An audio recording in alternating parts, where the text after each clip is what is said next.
Kabanata 361 hanggang Kabanata 370. Kabanata 361.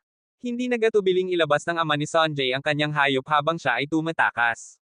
Isang wyvern ang biglang lumitaw, at ang malaking sukat ng mga pakpak nito ay nagulat kahit na ang ibang mga transcendenting magsasaka na sumusunod sa kanya. Hindi niya iniwan silang ipaglaban. Ang pangunahing dahilan ng paglabas ng kanyang hayop ay para dito, ang wyvern ay may sapat na espasyo sa likod nito para lumunin ang 15 tao. Sinimulan niyang kunin ang bawat isa sa grupo at tinitiyak na manatili silang matatag sa likod nito. Samantala, ang apat na mataas na pari sa antas ng consummate ay nagsimulang sundan siya nang naglalakad at lumalampas sa isang puno matapos ang isa. Ang buong dalampasigan na dating lubos na tahimik at mahinahon ay naging lubos na kaguluhan. Lumingon ang ama ni Sanjay para tiyakin na hindi sila nahahabol. Hindi siya natatakot na makipaglaban sa kanila dahil napansin niya na ang kanilang mga aura ay mula sa mga magsasaka sa unang yugto ng antas ng consummate. Lubos siyang kumpiyansa na kapag ang kanyang hadlang ay inalis, kayang niyang harapin ang apat na ito nang walang problema. Ngunit ang kanyang instinto ay nagsasabing huwag makipaglaban sa lugar na ito at lumipat ng mabilis hanggat maaari. Hindi kailanman nagsisinungaling ang kanyang instinto. Iyon ang pinaniniwalaan niya at nagpatakas. Habang siya ay lumilipad palayo, nakita niya si matandang isa na lumabas mula sa isa sa mga tolda ng lubos na mahinahon. Parang hindi siya nababagabag sa katotohanan na natagpuan ng isang tao ang kanyang kanlungan. Mula pa rin sa kaayusan na walang mga paghihigpit at katulad nito, naramdaman ng ama ni Sanjay na hindi niya sinusubukang itago ang buong kampo. At ang ekspresyon sa mukha nito ay lalong nagpapatibay sa kanyang paniniwala. Sa kabutihang palad, ang lokasyon ay hindi kalayuan mula sa isang pinto ng espasyo na humahantong sa punto ng pagpupulong ng anim na pangunahing kapangyarihan, at makakapaglakbay siya sa wyvern sa loob ng isang araw at magagamit niya ang pinto ng espasyong iyon para puntahan ang punto ng pagpupulong para iulat ang sitwasyon. Samantala, sa kanlurang kontinente, hindi alam ni Sam na ang taong pinakamaisip niyang patayin siya ang naghanap ng lugar ng kanlungan ng kaaway at kahit na tumatakas mula doon para iulat ang sitwasyon. Bumalik siya matapos ang maikling pahinga para makipagkita kay Moria at Art na lubos na tahimik at walang palatandaan na nag-usap sila. Handa ka na bang makipag-usap ng maayos ngayon, o iniisip mo pa rin ang mga paraan para pilitin akong bigyan ka ng mga libreng benepisyo? Maaari tayong makipag-usap ng maayos, sinabi ni Moria habang malalim na huminga. Okay na, alam kong mahirap ang sitwasyon ngayon at ang mga pangunahing kapangyarihan ay lahat nasa pinag-isang krisis. Sa aking hula, sa loob ng isang linggo, ang digmaan ay makakarating sa huling yugto, malaking posibilidad na ang matandang isa ay naghihintay lamang ng oras para hayaan ang kanyang mga alipin na sumipsip ng mga tagasunod para magkaroon siya ng mga mataas na antas na magsasaka na sapat para hamanin ang anim na pangunahing kapangyarihan. Para doon, isang paraan lamang para pigilan sila, hanapin ang kanilang kanlungan at subukang pigilan ang proseso. Hindi ko alam kung sinubukan ninyong hanapin ang kanilang kanlungan, ngunit kung talagang natagpuan ninyo, maaari kong bigyan kayo ng pagkakataong gawing walang bisa ang lahat ng tagasunod, matitiyak ninyong hindi nila matatapos ang proseso ng paglikha ng isang grupo ng mga magsasaka sa antas ng consummate at maaari ninyong kunin mula doon. Ano ang handang ibigay ninyo para mangyari ito? Sabay na sinabi ni Sam ang lahat ng ito. Ano ang gusto mo? Diretsuhin mo na. Kailangan ko ng proteksyon ng templo ng Diyos ng Kulog. Ano ang ibig mong sabihin? Kailangan kong protektahan ang templo ng Diyos ng Kulog mula sa ibang bahagi ng mundo. Alam kong ang bansa ng mga hayop ay magta-target sa akin mula ngayon at kahit na ang iba pang pangunahing kapangyarihan ay hindi nagpapakita ng interes ngayon dahil sa krisis, sigurado akong interesado sila sa akin mula ng insidente sa bansa ng mga hayop. Gusto kong pigilan ng templo ng Diyos ng Kulog ang pagpapadala nila ng lahat ng taong magta-target sa akin. Hindi ako natatakot, ngunit walang dahilan para akong makipaglaban sa lahat ng mga nakakainis na langaw na nanghahamak sa akin. Gusto kong walang anumang panghihimasok mula sa alinman sa mga pangunahing kapangyarihan o maliliit na kapangyarihang nauugnay sa gitnang kontinente at sa mga nakapaligid dito. Yan lang. Nagtatakang tanong ni Moria. Hindi naman. Gusto ko rin ang mga bagay na ito. Kumuha si Sam ng isang listahan ng mga bagay na kailangang ihatid. Tiningnan ni Moria ang listahan at lumawak ang mga mata niya nang hindi makapaniwala. Hindi ka nagbibiro, ano? Ito ang mga tanda ng mga yaman ng anim na pangunahing kapangyarihan. Walang paraan na magiging handa silang ibigay sa iyo ang ganitong dami ng mga bagay na ito. Hindi ako nagbibiro. Mukha ba akong nagbibiro sa iyo? Siyempre, hindi mo kailangang ibigay sa akin ang mga bagay na ito ng libre. Magpapalitan ako ng ilan sa aking mga produkto para sa kalahati ng halaga at ibibigay ko ang kabilang kalahati ng halaga sa mga batong espiritu. Gusto mong bayaran ang lahat ng ito. Talagang nagulat si Mori ngayon dahil hindi niya inaasahang mag-aalok si Sam na magbayad ng anumang bagay. Sa katunayan, ang anim na pangunahing kapangyarihan ay lahat ng handa na malinlang ni Sam, kaya sinusubukan nilang gumamit ng mga maliit na lihim na paraan para ibintang at mag-alipin sa kanya. Ngunit hindi inilaan ni Sam na kumuha ng maraming bagay mula sa kanila. Handa pa nga siyang magbayad para sa mga bagay. Ito ay dahil nakita niya mismo kung ano ang kayang gawin ng isang pangunahing kapangyarihan. Sa lahat ng panahong nanatili siya sa templo ng Diyos ng Kulog, naiintindihan niya kung ano ang kakayahan ng isang pangunahing kapangyarihan. Maaari niyang samantalahin ang mga pangunahing kapangyarihan, ngunit walang paraan na siya ay hindi masugitan mula sa panlilinlang na magagawa niya. Kaya plano niyang kumuha ng anumang anyo ng materyal na kita. Sa halip, gagamitin niya ito para hikayatin silang ibenta ang mga bagay na karaniwang imposibleng makuha. Siyempre, hindi ako magbabayad sa iyo ng buong presyo sa merkado. Gusto ko ito sa gastos na halaga, baka matiis ko ang kaunting gastos at magbigay ng 10% kita. Ipinagpatuloy ni Sam matapos niyang magsalita hanggang ngayon. Nalulugmok pa rin si Morie sa katotohanan ito at hindi alam kung paano tumugon sandali at nagbalik lang sa kanyang katinoan matapos marinig ang mga salita ni Sam. Sa palagay ko, maaari akong pumayag dito, ngunit sa kondisyong babayaran mo ang mga yaman na bibilhin mo. Sinabi niya habang nakatingin kay Sam. Siyempre, malaki ang gastos. Maaari tayong gumawa ng kasunduan sa mga hakbang. Magbibigay ako ng pera at mga produkto na ipapalitin ko sa 3 bahagi at inaasahan kong gagawin ninyo rin ito. Kung handa ka na, mayroon tayong kasunduan. Ano ang ibig mong sabihin sa kasunduan?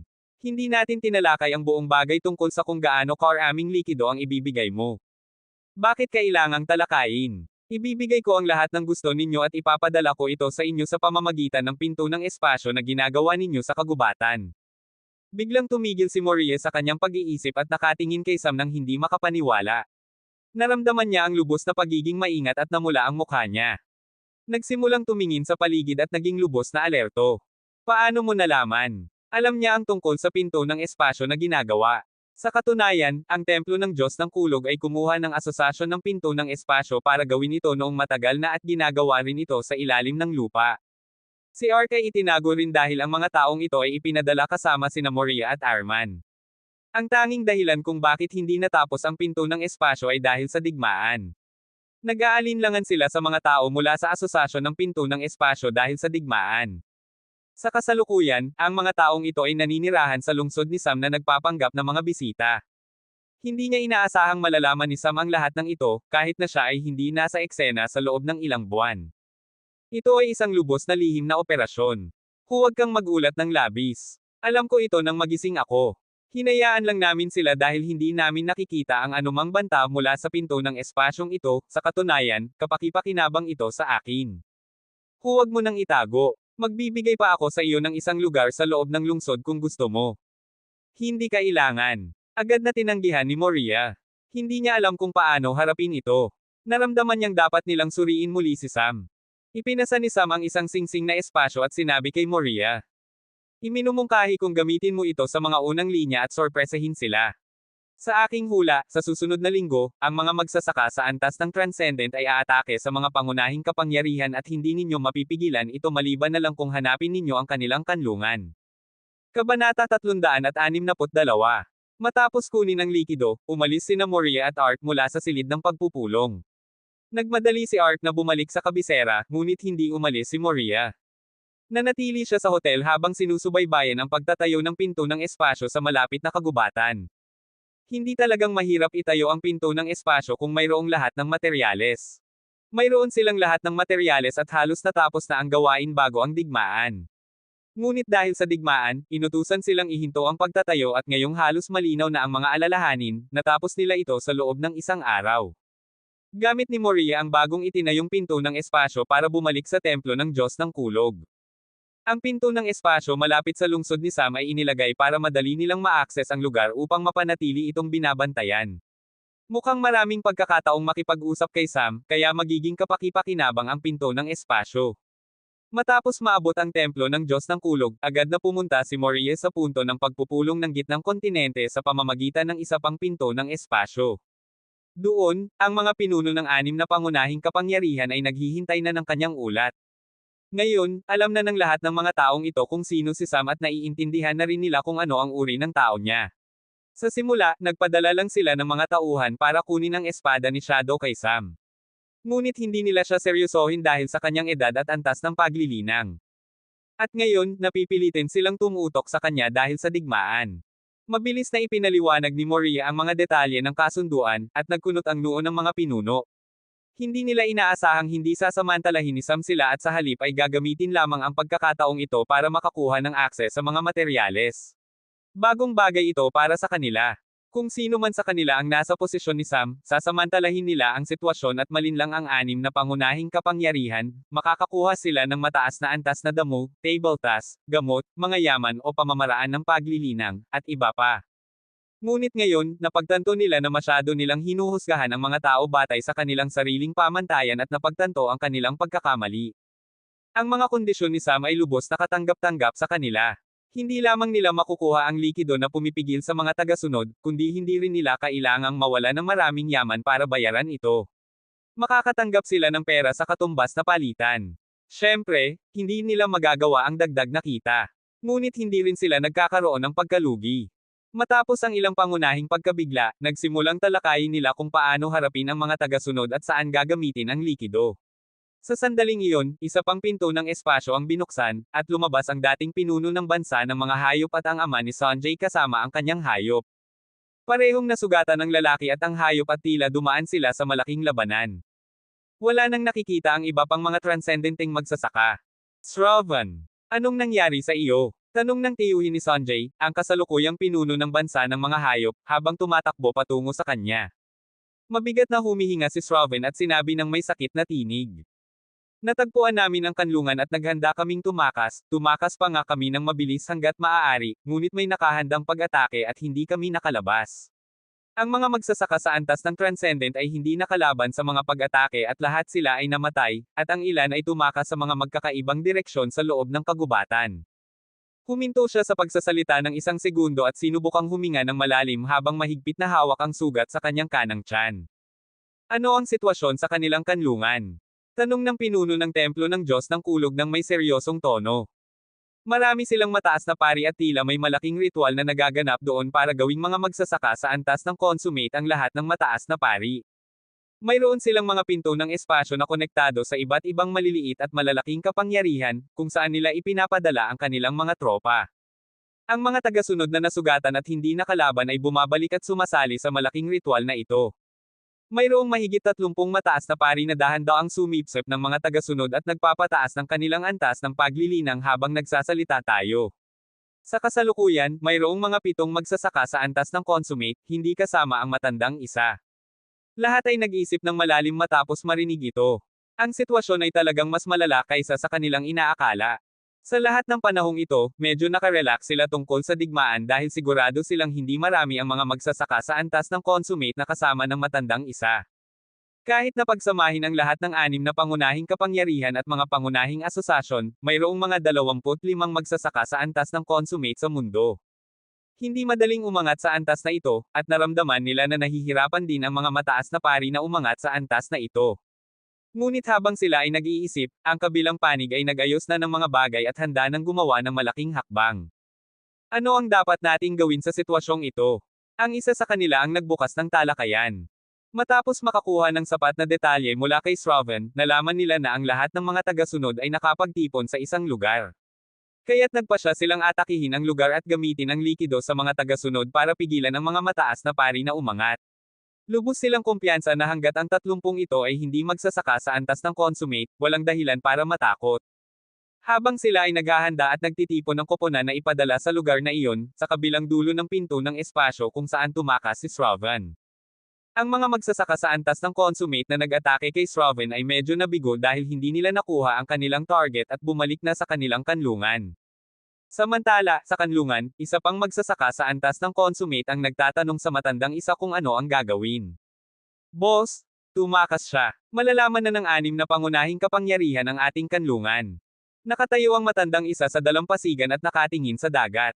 Hayaan nilang malaman, ano bang problema?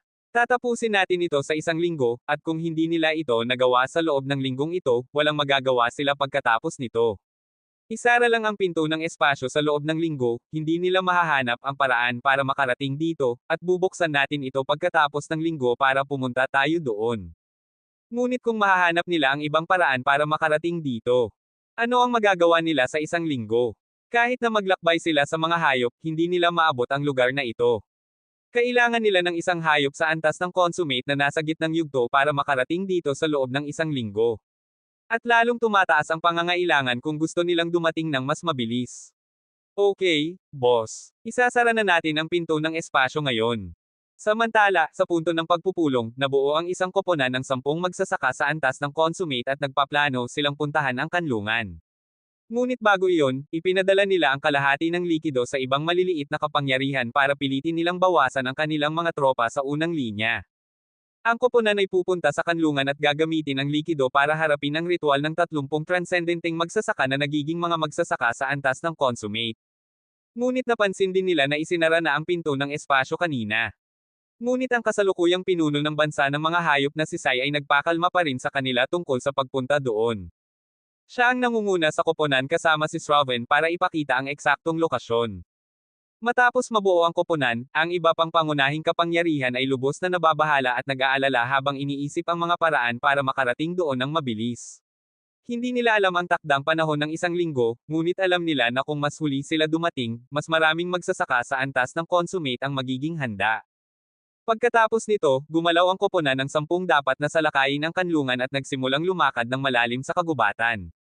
Matapos lumakad ng mahigit 1 oras, tumigil sila dahil sa kung ano ang lumitaw sa harap nila. May isang malaking finch na may gininto ang balahibo na natutulog sa ilalim ng napakalaking puno. Ang aura na inilalabas ng ibon ay hindi nakakatakot sa kanila, dahil sila rin ay nasa antas ng consummate, ngunit ang presensya ng ibon malapit sa kanilang punto ng pagpupulong at hindi nila ito alam ay nagpamukhang kakaiba ang lahat. Iniisa-isa nila ang kanilang sarili habang iniisip ang kanilang kaligtasan. Ang hayop na ito ay isang gininto ang finch at talagang isang hayop sa unang yugto ng antas ng consummate, ngunit ang bilis ng ibong ito ay hindi matatalo kahit na sa mga hayop sa gitnang yugto ng antas ng consummate. Ang ginintoang finch ay may kaunting kakayahang umatake dahil sa kakulangan ng lakas, at ang mga kuko at tuka nito ay hindi kasing lakas ng ibang ibon sa parehong antas, ngunit ang bilis ng ibong ito ay hindi maaaring habulin ng ibang ibon. Tumingin si Sai sa iba pang miyembro ng koponan at sinabi, "Ito ang maghahatid sa atin doon. Sa palagay ko, makakarating tayo sa lugar sa loob ng ilang araw." Kabanata 363. Ang Asosasyon ng Pinto ng Espasyo. Kasalukuyang inaatake sila ng simbahan gamit ang dagdag na tauhan, at ang digmaan ay lubos ng naglalarawan. Bagamat ang labanan ay nananatili sa antas ng mga magsasaka sa antas ng Grand at Nascent, maraming nasawi bawat araw. Ano ang sitwasyon? Anong sinabi ng mga pinuno ng pangunahing kapangyarihan? Tanong ng matandang pinuno ng asosasyon sa pinuno nito, na bagong dumating mula sa punto ng pagpupulong. Paano ang sitwasyon sa ating dako? Gaano kakatagal sa palagay mo tayong makakalaban? Tanong ng pinuno habang hawak ang isang singsing na espasyo. Ano ang ibig mong sabihin, gaano tayong katagal makakalaban? Bakit hindi mo sinasagot ang tanong ko? Hindi ko alam kung ano ang gagawin. Pumunta ako sa punto ng pagpupulong para humingi ng tulong, ngunit ang tanging ibinigay ng mga pangunahing kapangyarihan ay isang uri ng likido. Sinabi nila na kailangan nating ibuhos ito sa lahat ng tagasunod ng simbahan para mawala ang problema. Hindi ko alam kung gumagana ito, ngunit walang akong tiwala na ang isang simpleng likido ay makakapagbago ng kalakaran ng digmaan. Kung hindi natin agad haharapin ang mga taong ito, ang mga magsasaka sa pre-transcendent ay magiging mga magsasaka sa antas ng transcendent, at kasabay nito, ang mga magsasaka ng simbahan sa antas ng transcendent ay maaaring dumating at sumali sa digmaan dito mula sa mga lugar na kanilang natalo. Bakit ka napakasigaw? Baka talagang gumana ito. Ano ang ibig mong sabihin na gumagana? Sinabi nila na ginawa ito ng isang magsasaka sa antas ng Grand mula sa kanlurang kontinente. Anong magagawa ng isang bata na kahit na ang mga master ng tableta at potyo ng asosasyon ay walang nagawa? Hindi ko naiintindihan kung bakit ka napakasama. Sa palagay mo ba talagang baliw ang mga pangunahing kapangyarihan? Bakit nila ibibigay ito kung hindi nila tiwala ang lalaki at ang kanyang nilikha?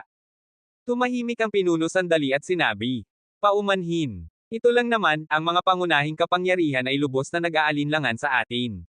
Pakiramdam ko, tinataboy nila tayo gamit ang likidong ito, hindi nila man lang sinubukang ipaalam sa akin ang sitwasyon tungkol sa paghahanap ng kanlungan. Uy, hindi nila gagawin iyon sa atin. Bakit nila tayo tatabuin? Totoo namang nag-aalinlangan sila dahil ang kalahati ng asosasyon ng pinto ng espasyo ay nagtataksil at lumipat sa matandang isa.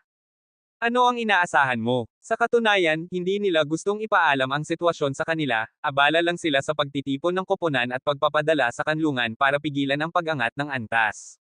Lubos silang nagmamadali para harapin ang kasalukuyang problema, walang silang oras para ipaliwanag ang likido at lahat ng natuklasan nila mula sa pagsasaliksik. Ngunit totoo rin ang mga alalahanin.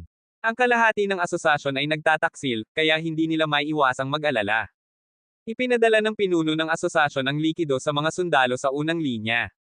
Sa totoo lang, labis lang niyang iniisip ang mga bagay dahil siya ay nababalisa mula nang magsimula ang digmaan. Ngunit nang matanggap niya ang ulat ng labanan, muntik na siyang mabaliw. Ang lahat ng tagasunod ay ganap na nawala sa loob ng isang oras. Ang lahat ng tagasunod na nakipag-ugnayan sa likido, natapos ang labanan sa loob ng ilang minuto. Mas mabagal ang reaksyon kaysa noong ginamit nila ito sa mga tagasunod na umatake sa kanlurang kontinente. Ito ay dahil ang mga tagasunod ay nasa mataas na antas. Ngunit nawawala pa rin ang kanilang sigla sa loob ng kalahating oras. Nagulit ang parehong sitwasyon sa lahat ng larangan ng digmaan ng mga maliliit na kapangyarihan at ilang malalaking kapangyarihan. Ang mga tagasunod na dapat nang makipaglaban ng isang linggo ay ganap na nawala sa loob ng isang araw.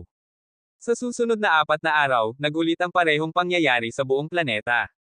Sa ika-4 na araw, sa kanlungan.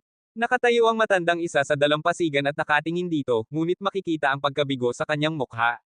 Ang mataas na pari na isang magsasaka rin sa antas ng consummate ay nagpapadala sa kanya ng ulat ng labanan. Malaki ang pagkalugi at mahigit sa kalahati ng kasalukuyang mga tagasunod ay naging matatanda na malapit ng mamatay.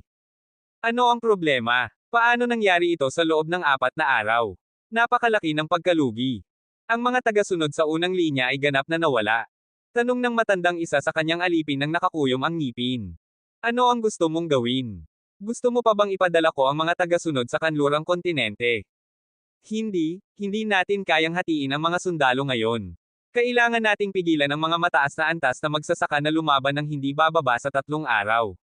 Nasa kritikal na punto tayo at kailangan natin ang mga mababang antas na magsasaka na lumaban para ipahinto ang oras. Tumahimik sila sandali at nagsalita ang matandang isa. Tawagin ang mga tropang nakalagay sa mga imperyo. Kailangan nating ipahinto sila sa 3 araw kahit anong gastos. Alam na nila ang ating lokasyon at dahil mayroon tayong sapat na mga tagasunod para sumipsip ng 30 tao, ipahinto ang mga magsasaka sa pre-transcendent na sumipsip at ipadala sila sa mga maliliit na kapangyarihan. Boss, kailangan ba talagang gawin ito? Maaari na lang nating ipahinto ang ating pag-atake ngayon.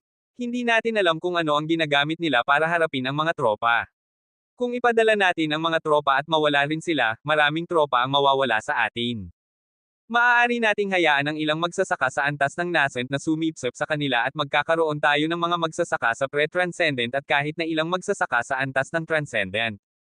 Hindi natin magagawa iyon. Kung hindi natin ipadala ang mga tropa, lahat ng pag-unlad hanggang ngayon ay malulugi. Ayaw kong bigyan sila ng oras para mag-isip. Dahil nakita na nila tayo at alam na ang ating plano, walang paraan na bibigyan natin sila ng oras at espasyo para isipin ang ating susunod na hakbang. Kailangan kong panatilihing abala sila sa linggong ito para hindi nila maisip ang ating hinaharap na plano. May pagkakataon din na kapag hindi tayo nagpapadala ng dagdag na tropa, maaari nilang bilisan ang paglalakbay patungo sa kanlungan at gamitin ang parehong lihim sa mga tropa dito, at mapipigilan ang pag-angat ng antas. Ngunit Ginoo, maaari na nilang ipadala ang ibang tao para gawin iyon. Tama ka, ngunit naglalakad sila o nakasakay sa hayop, at dapat na magpatuloy ang digmaan para makahanap tayo ng paraan para labanan ito bago sila dumating dito gamit ang anumang kanilang ginagamit. Muli nang nagsalita ang matandang isa, at ngayon ay mas malamig ang kanyang tinig.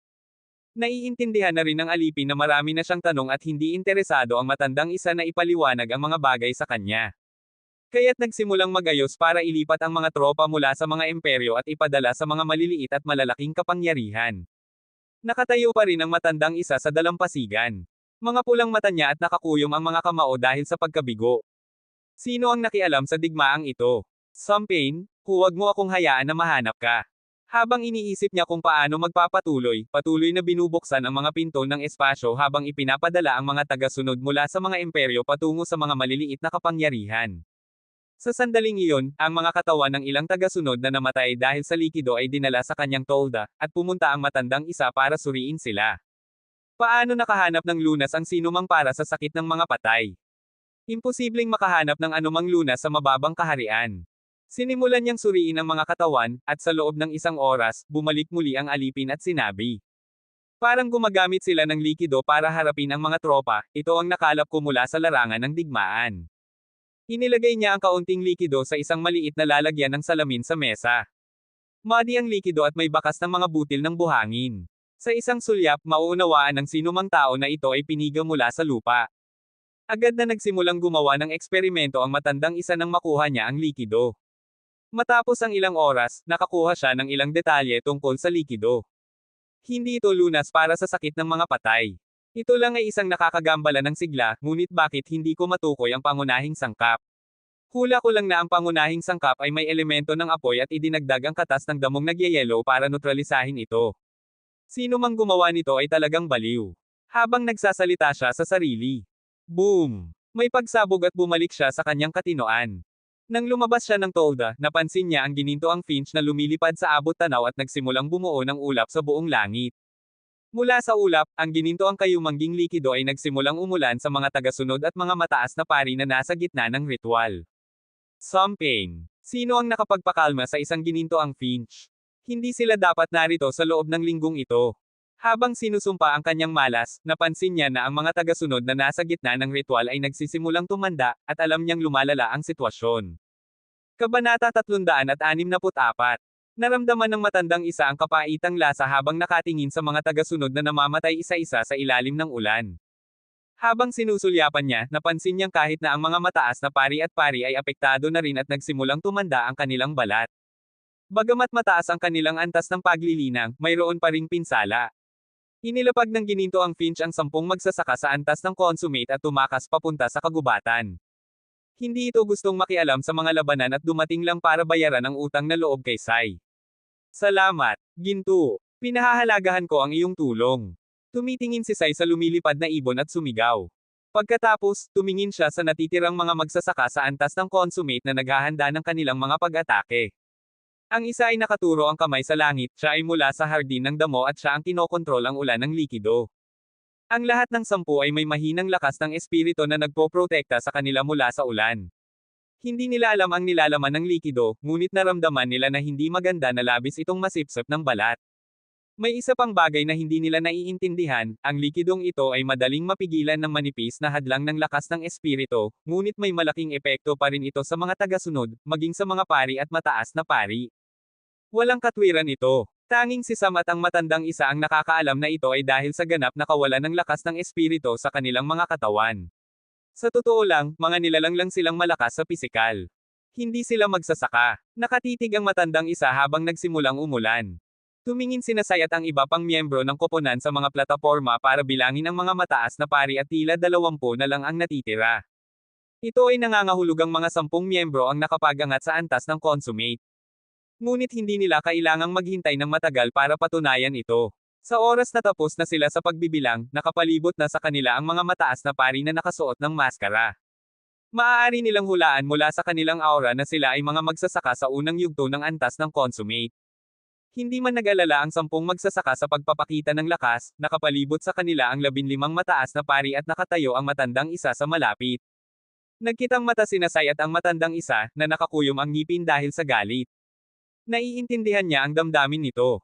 Lahat ng pagsisikap at mga ginawa nito para magsimula ng digmaan ay isang katatawanan lang para makakuha ng oras, para lumikha ng mga 30 magsasaka sa antas ng consummate, ngunit matagumpay na pinigilan ng 6 na pangunahing kapangyarihan ang mga plano nito.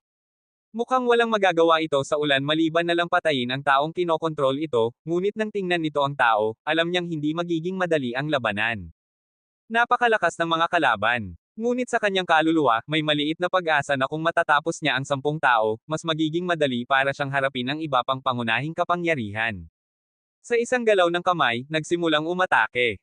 Ang mga mataas na pari na may kaparehong lakas ng mga magsasaka sa unang yugto ng consummate ay sabay na umatake sa koponan ng 10 lalaki.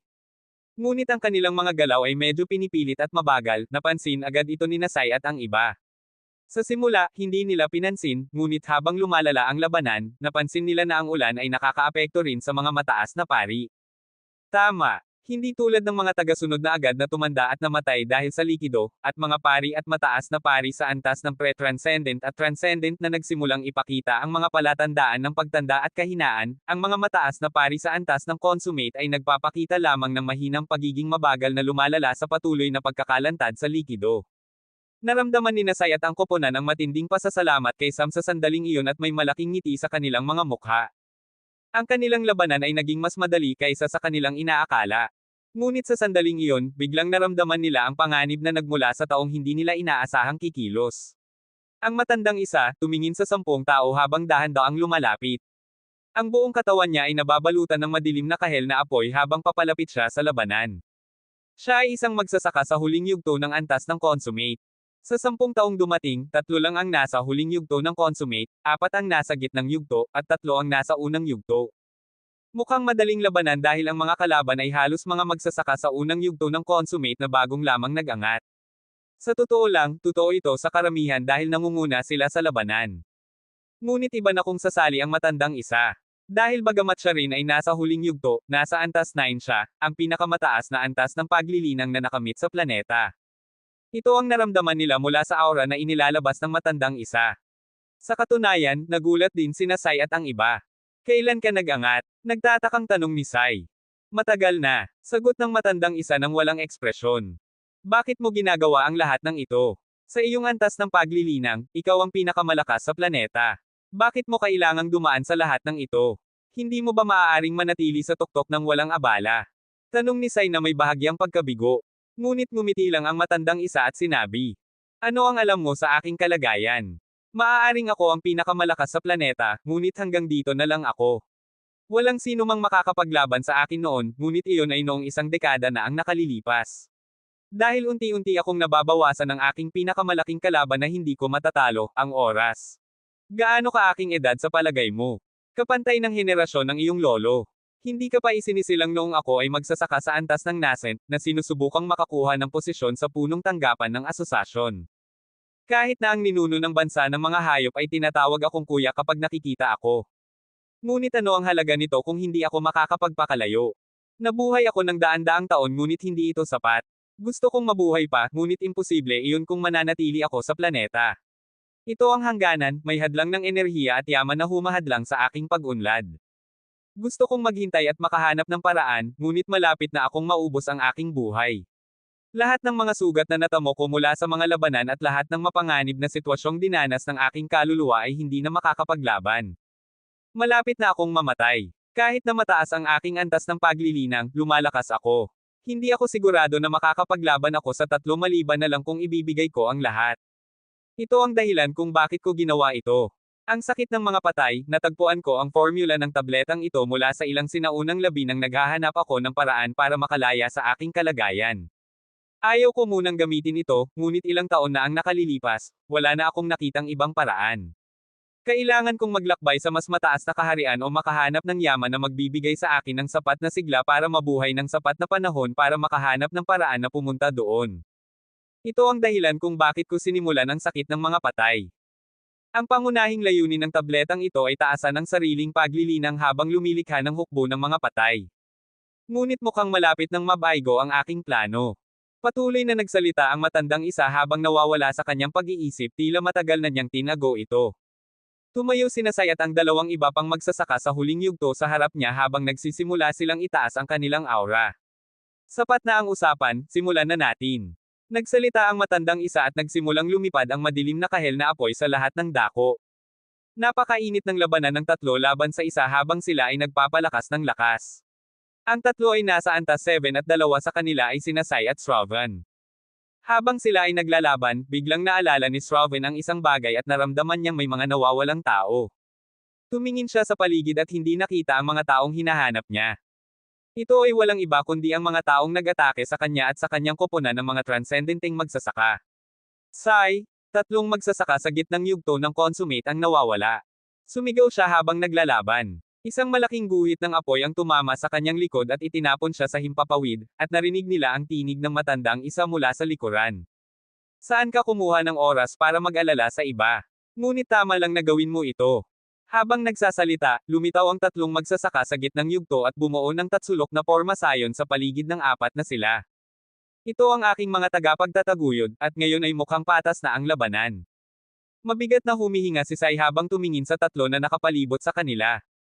Hindi ko gustong gamitin ito, ngunit walang akong pagpipilian. Sa galaw ng kamay niya, lumitaw ang isang wyvern mula sa kung saan. Halos kapareho ito ng laki ng kay Sravan. Ngunit ang kay Sravan ay uri ng yelo habang ang kay Sai ay uri ng apoy. Hindi lang iyon, isinara ni Sai ang kanyang mga mata at nagsimulang tumaas ang antas ng kanyang enerhiya. Inalis niya ang hadlang. Kabanata 365.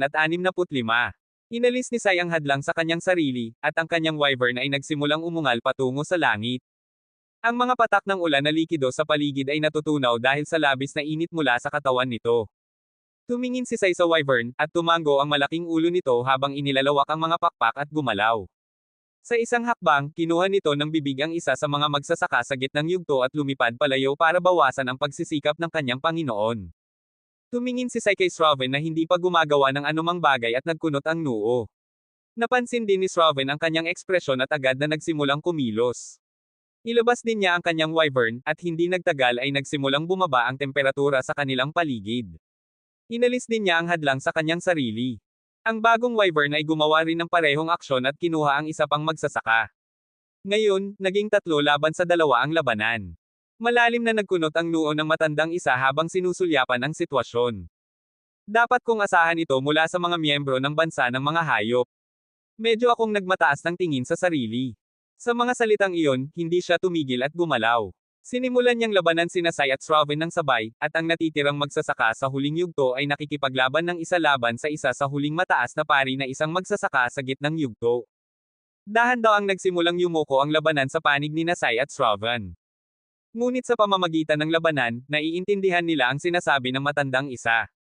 Lumalaki na siya at ang oras ay nagpapahina sa kanya, ngunit hindi siya nasisiyahan. Gusto niyang mabuhay pa kaya ginamit niya ang sakit ng mga patay. Bagamat mas mataas ang antas ng paglilinang ng matandang isa kaysa sa kanila, dahil sa pagtanda ay hindi niya sila nag-agapi. Ngunit nagpapalakas pa rin siya ng labanan. Napakainit at mabangis ng labanan na imposibleng manalo agad. Ngunit malinaw na makakapanalo sila sa mahabang labanan. Biglang tumama si Sravan sa likod ng matandang isa, at nagsimulang dumaloy ang dugo mula sa kanyang bibig. Kumuha ang matandang isa ng isang tableta at ininom ito, malaki ang hiwa sa kanyang likod at dumadaloy ang dugo. Inaasahan niyang gagaling ito matapos niyang inumin ang tableta, ngunit nagulat siya nang bahagyang nagyelo ang sugat. Bagamat tumigil ang pagdurugo, ang sugat ay bukas pa rin at naging mahinang target. Sinimulan niyang palibutan ang sarili ng apoy, ngunit nagulat siya nang hindi natutunaw ang yelo. Napansin niyang may kakaibang katangian ang yelo at tumingin kay Sravan nang nagtataka. Huwag mong subukang makalabas dyan. Mangangailangan ng maraming pagsisikap. Iyan ay 1,000 taong asensya ng hamog na nagyelo. Kung hindi dahil sa iyong kadalubhasaan sa paggamit ng apoy at karanasan sa mga labanan, nagyelo ka na ngayon. Tumaas ang kilay ng matandang isa habang nagsasalita. Mukhang nag-invest ka ng marami para labanan ako. Sayang lang na malulugi ito. Sa mga salitang iyon, biglang inilawak ng matandang isa ang kanyang mga braso at nagsimulang umawit ng mga kakaibang salita. Parang natigilan ng taser, ang lahat ng tagasunod, pari, at mataas na pari na naglalaban ay biglang tumigil. Hindi nila pinagtatago o pinuprotektahan ang sarili mula sa ulan habang nakatayo ng tahimik. Lubos na nagulat at natigilan sina Sai at ang kanyang koponan sa sandaling iyon. Hindi nila inasahan ang hakbang na ito. Gusto ko lang gamitin ito bilang huling paraan, ngunit walang akong pagpipilian. Nagsimulang tumaas ang antas ng kanyang lakas, at ang nagyelong sugat sa kanyang likod ay biglang nagsimulang gumaling. Unti-unting nawala ang mga guhit ng edad sa kanyang mukha, at ang kanyang payat na katawan ay nagkaroon ng kalamnan. Nagiging bata siya habang sinusulyapan nila. Hindi natin hayaan na ganap niyang sumipsip ang lahat ng ito, kumilos na tayo. Tawag ni Sai sa buong koponan, at ang 10 miyembro na ngayon ay walang kalaban ay lahat na nagpalibot diretso sa matandang isa. Ang isa sa 10, na siyang matandang pinuno ng asosasyon ng Pormasayon, ay gumalaw nang kumuha ng isang disko ng Pormasayon.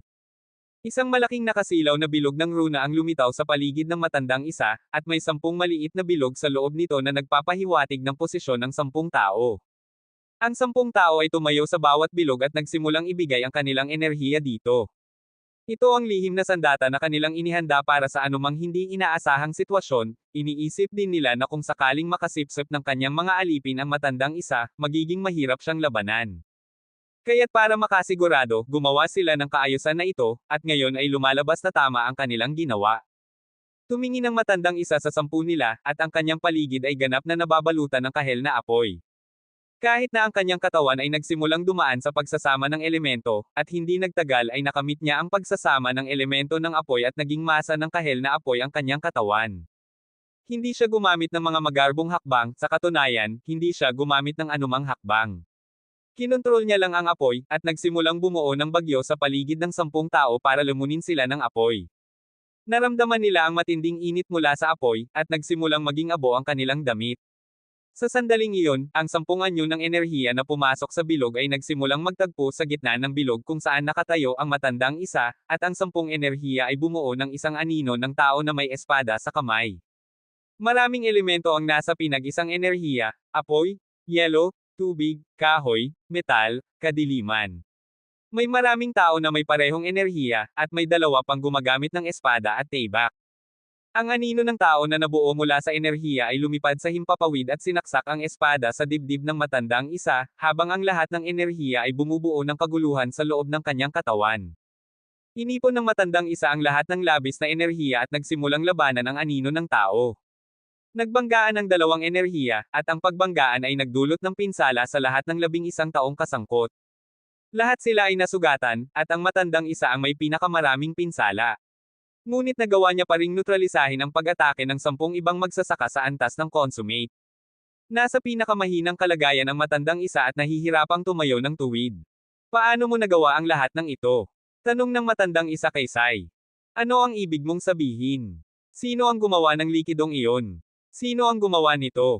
Tumingin si Sai sa matanda at naramdaman ang kanyang kahinaan. Parang walang agarang banta, pagod din siya at gustong makabawi ng enerhiya, kaya nagpa siya siyang makipag-usap ng kaunti. Ginawa ito ng isang magsasaka sa antas ng Grand sa kanlurang kontinente. Ano ang sinabi mo? Lubos na nagulat ang matandang isa. Kung ginawa ito ng isang veteranong parmasyutiko o matandang magsasaka, okay lang. Ngunit hindi niya inasahang ang isang bata ang nagpabigo sa kanyang plano. Oo, dapat mong kilalanin siya. Ang pangalan niya ay Sam. Ang nagwakas sa bansa ng mga hayop ilang buwan na ang nakalilipas. Ang lalaking iyon. Oo, mukhang nagpadala ka ng mga tropa doon, hindi ba? Ang lalaking nagpangalan ng lungsod sa sarili niya. Hindi narinig ng matandang isa ang susunod na sinabi ni Sai. Nanatili siyang nagtataka sa katotohanang natalo ang kanyang malaking plano ng isang bagay na ginawa ng isang magsasaka sa antas ng Grand. Sa totoo lang, sa antas ng kanyang paglilinang, hindi niya dapat isaalang-alang na makilahok sa digmaan. Dapat siyang nasa kanyang lungsod at ipagtatanggol ito kung nagpadala siya ng mga tropa. Sino ang nagbigay sa kanya ng lakas ng loob na makilahok sa mga bagay na ito? Kung talagang alam ng matandang isa na ginawa lang ito ni Sam para hindi na siya abalahin ng mga tropa ng tagasunod, maaaring magtataka tayo sa kanyang reaksyon. Dahil ang plano ni Sam mula sa simula ay hindi makilahok sa digmaan. Mas simple lang ito, ang tanging layunin niya ay hanapin ang paraan para harapin ang mga tagasunod at ipadala ito sa 6 na pangunahing kapangyarihan. Sa ganitong paraan, walang labis na tropa ang matandang isa para harapin ang kanlurang kontinente. Ang kanlurang kontinente ang huling target sa kanyang listahan. Kung hindi dahil sa mga karaniwang mamamayan doon, hindi niya ito tutukan, at ngayon ay lumalabas na ang kanyang paglahok ay nagpahirap sa kanya at bumalik sa kanya. Paano niya naisip ito? Kailan niya naisip ito? Tanong ng matandang isa ng may seryosong tono, at sumagot si Sai.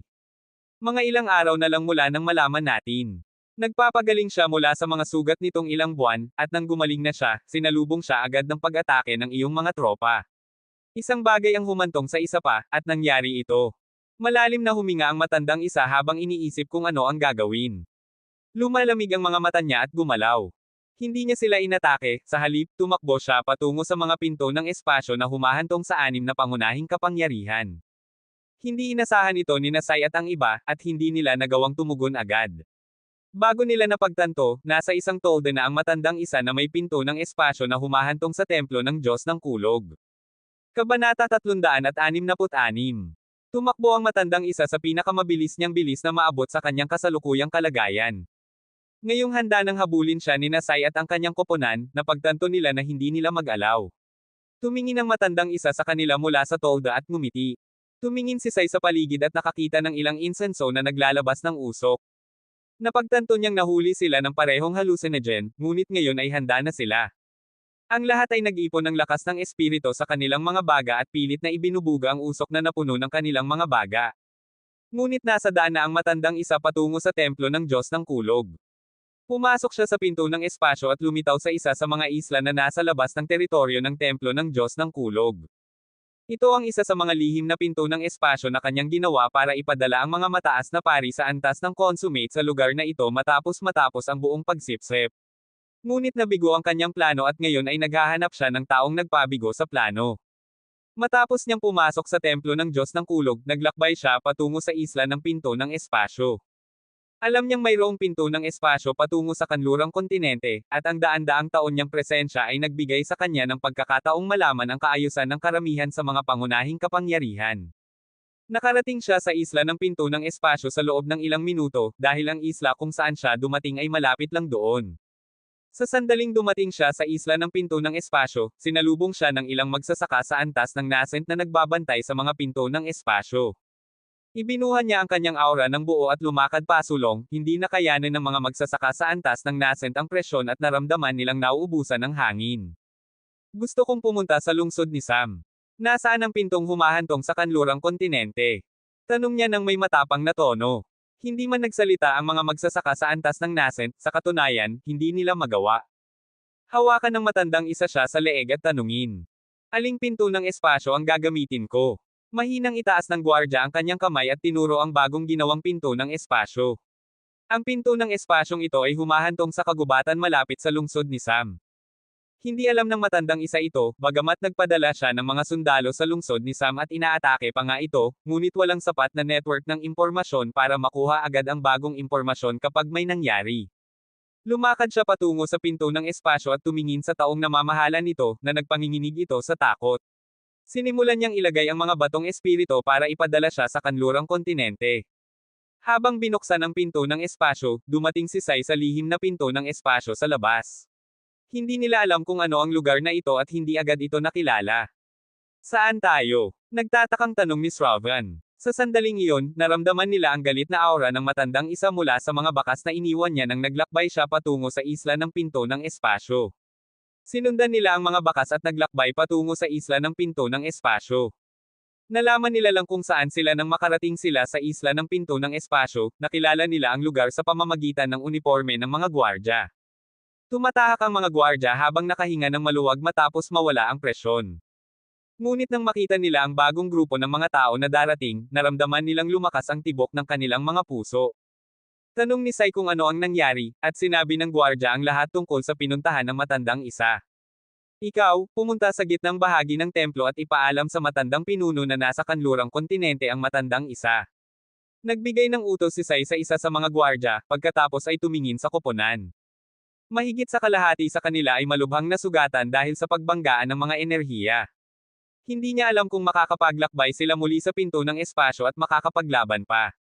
Kailangan nilang makabawi ng kaunti. Manatili kayo dito. Hahabulin namin siya at makabawi kayo hanggang sa dumating ang matandang pinuno at sumama kayo sa kanya.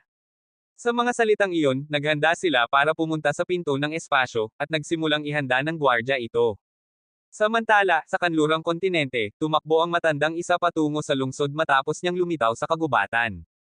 Ang skyscraper ay malinaw na palatandaan. Nakarating siya sa lungsod sa loob ng ilang minuto. Ang lungsod ay sarado ngayon dahil sa digmaan, at ang mga gwardya sa pader ng lungsod ay lubos na alerto. Nang makita nila ang matanda na buong katawan ay nasugatan, naramdaman nila na kakaiba ito. Tumawag sila at iniulat sa kanilang mga nakatataas, at ang balita ay agad na umabot kay Philip. Agad na iniulat ni Philip ang sitwasyon kay Sam. Ngunit nakatingin na si Sam sa matanda sa tore sa pamamagitan ng screen ng pagsubaybay. Gusto lang niyang suriin ang pagsubaybay sa buong lungsod nang makatagpo siya ng sitwasyong ito. Tahimik niyang pinanood ang lahat ng hindi gumagawa ng anumang bagay. Tumingin ang matandang isa sa paghihigpit ng pormasayo na humahadlang sa kanyang pagpasok sa lungsod. Tumingin siya sa mga gwardya ng lungsod at sinabi. Hatiin ninyo ang lalaking nagngangalang Sam dito. Hindi ako maraming oras. Hindi nagsalita ang mga gwardya, tumanggap lang sila ng utos mula sa mga nakatataas na huwag gumawa ng anumang bagay at manatili lang. Napansin din nila na ang mga alon ng lakas ng espiritu sa paligid ng matanda ay lubos na kaguluhan at mataas. Hindi na tinanong ng matandang isa sila at lumakad lang pasulong. Nang makatagpo siya ng paghihigpit, inilawak niya ang kanyang kamay at nagpadala ng alon ng lakas ng espiritu, at nasira ang porma sayon. Lumakad siya ng walang alalahanin. Sa sandaling iyon, huling kumilos si Sam. Sumakay siya sa Harbinger at mabilis na tumakbo hanggang sa itaas na palapag at nakarating sa bubong. Sa bubong, may maliit na silid na mukhang walang kakaiba. Pumasok si Sam at umupo sa upuan na nasa gitna ng silid, at may helmet na inilagay sa upuan. Umupo siya at isinuot ang helmet na nagsimulang lumabas ng ilang palatandaan ng runa. Kasunod nito, ang buong silid at ang buong gusali ay nagsimulang lumabas ng palatandaan ng runa. Lubos na nagulat sina Philip at ang iba niyang mga kaibigan nang makita nilang lumiliwanag ang buong gusali ng mga palatandaan ng runa. Pagkatapos, naalala nila ang isang bagay at pumunta sa kanilang mga kani-kanilang palapag at umupo sa upo ang dapat nilang uupuan. Ito ang ipinaliwanag ni Sam nang itayo ang lungsod. Paunawa sa lahat na nakatira sa lungsod. Nagsimulang magsalita si Sam, at ang buong lungsod ay umalingaw-ngaw sa kanyang mga salita. Ang lahat ng manggagawa at permanente na mamamayan ng lungsod, kabilang ang mga gwardya, ay tumingin sa skyscraper. Patuloy ang tinig ni Sam. Ito si Sam, ang namamahala sa lungsod kung saan kayo nakatira. Ang dahilan kung bakit ninyo naririnig ang aking tinig ay dahil ang lungsod ay nasa krisis ngayon. Ang krisis ay sapat na malakas para alisin ang lahat sa lungsod. Siya ay 12 beses na mas malakas kaysa sa emperador ng kontinenteng ito. Nagpahinga siya ng kaunti, at ang mga mamamayan ay nagiging nababalisa na. May bulag na pagtitiwala sila kay Sam na hindi nila pinaghihinalaan kahit isang segundo na baka sinasabi niya lang iyon. Habang iniisip nila kung ano ang gagawin, naririnig nila muli ang kanyang tinig. Maaari kong ganap na iligtas kayo mula sa krisis, at para dito ay kailangan ko ng inyong tulong. Ang kailangan ninyong gawin ay ilagay ang inyong mga kamay sa pinakamalapit na pader at ibigay ang inyong lakas ng espiritu dito. Huwag ninyong ihinto ang daloy ng lakas ng espiritu anuman ang mangyari. Sa sandaling matapos ang kanyang mga salita, tumakbo ang lahat patungo sa pinakamalapit na pader at nagsimulang ibigay ang kanilang lakas ng espiritu. Ang lahat ng pader at istruktura ay nagsimulang lumiliwanag ng mga palatandaan ng runa. Sa parehong sandali, may lindol at tumingin sila sa skyscraper. Sa paligid ng skyscraper, nagbukas ang ilang pintuan sa lupa at lumabas ang malalaking haligi. Ang mga haligi ay gawa sa mga selula ng enerhiya at puno ng mga palatandaan ng runa. Ang lahat ng palatandaan ng runa sa mga istruktura ay nagsimulang lumiliwanag, at kahit na ang mga kalsada ay lumiliwanag ng mga kakaibang disenyo. Ang mga kristal ng enerhiya ay nagsimulang magpadala ng enerhiya patungo sa mga gusali. Lumitaw muli ang malaking globo ng salamin na lumitaw noong araw na gumising si Sam. Bukod pa rito, maraming prisma ng salamin ang lumitaw sa mga pader ng lungsod at lahat ng istruktura nito. Sa silid, isinara ni Sam ang kanyang mga mata at tumitibok ang mga ugat sa kanyang ulo. Tumingin ang matandang isa sa lungsod na biglang lumiliwanag. Naramdaman niya ang malaking dami ng enerhiya ng elemento ng liwanag.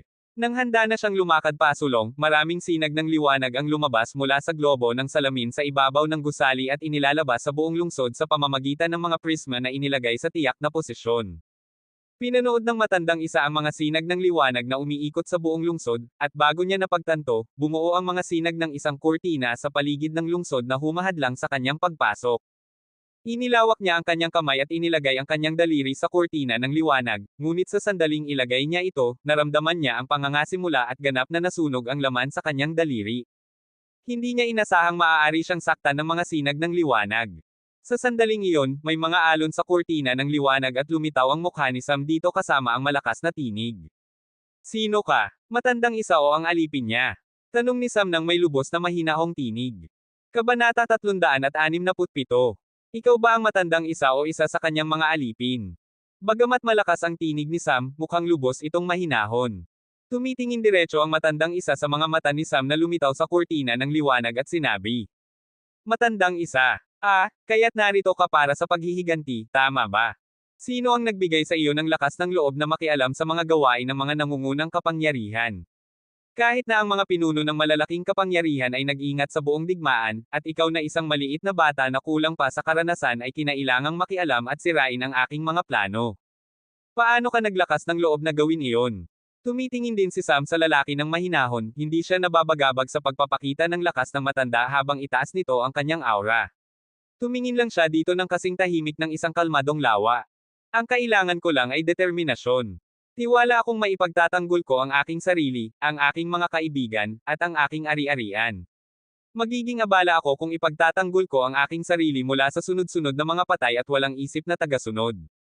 Tungkol sa pagmakialam sa mga gawain ng mga nangungunang kapangyarihan at pagbabago ng kalakaran ng digmaan. Sa katunayan, ikaw ang unang nakialam sa aking mga gawain nang ipadala mo ang mga tropa sa aking lungsod. Kung may dapat sisihin, ikaw lang ang dapat sisihin sa nangyari. Nagalit ang matandang isa sa mga salita ni Sam, umapoy ang kahel na apoy habang nakakuyom siya ng mga kamao at ngipin. Gusto niyang makita si Sam na nanginginig sa takot. Karaniwan, ganito ang nangyayari kapag ang isang magsasaka sa antas ng Grand ay nakatagpo ng isang magsasaka sa antas ng Consummate. Sa anumang paraan, sa paningin ng matandang isa, ang mga hadlang sa pagitan nila ni Sam ay mga porma sayon lamang. Hindi dapat ito magbigay kay Sam ng pakiramdam ng kaligtasan. Ngunit direktang kinukutya ni Sam siya ng walang bakas ng takot. Malaking pinsala ang natamo ng kanyang pagmamataas. Matapos isaalang-alang ang lahat ng ito, inakala niyang ang lakas ng loob ni Sam ay nagmumula sa isang bagay, ang kawalan ng kaalaman. Oo, inakala niyang ang lakas ng loob ni Sam na harapin siya ay dahil sa kanyang edad at kawalan ng kaalaman. Mapapatawa sana si Sam dito dahil dapat narinig ng matandang isa ang unang pahayag ni Sam sa mga mamamayan nang hilingin niya sa kanila na ibigay ang kanilang lakas ng espiritu sa mga pader ng mga istruktura sa lungsod. Naghahanap lang ang matandang isa ng dahilan para tuparin ang kanyang pagmamataas. Ngunit hindi ito ang pangunahing punto ngayon. Nagsimulang kumilos ang matandang isa. Ngayong pagkakataon, hindi na niya sinubukang pumasok sa lungsod, inilawak lang niya ang kanyang mga braso at nagsimulang bumuo ang madilim na kahel na apoy sa gilid ng porma sayon. Gusto niya lang sunugin ang buong lungsod nang hindi pumapasok, lahat ito para ilabas ang kanyang galit. Ngunit nagulat siya nang hindi pinapadaan ng kurtina ng liwanag ang apoy. Mas malakas ang depensa ng lungsod kaysa sa kanyang inaakala. Hindi man kumaibot ang mukha ni Sam sa screen. Nanatili itong buo. Lubos na nabigo ang matandang isa. Ngunit hindi niya alam na ang mga runa na lumitaw sa buong lungsod ay lumiliwanag ng mas maliwanag kaysa dati, ang lakas ng espiritu mula sa lungsod ay kinokolekta sa gusali. At ang globo ay lumiliwanag ng mas maliwanag. Nagkakagulo ang mga mamamayan dahil sa bilis ng pag-alis ng lakas ng espiritu mula sa kanilang mga katawan. Hindi alam ng matandang isa ang dami ng takot na kanyang dulot sa mga mamamayan, sa kanyang nalalaman, ang porma sayon at kurtina ng liwanag ay matatag pa rin at walang bakas ng kahinaan. Ngunit hindi siya tumigil, tumaas lang niya ang lakas ng apoy, at sa sandaling ito, nagsimulang pawisan siya at may palatandaan ng presyon sa kanyang mukha.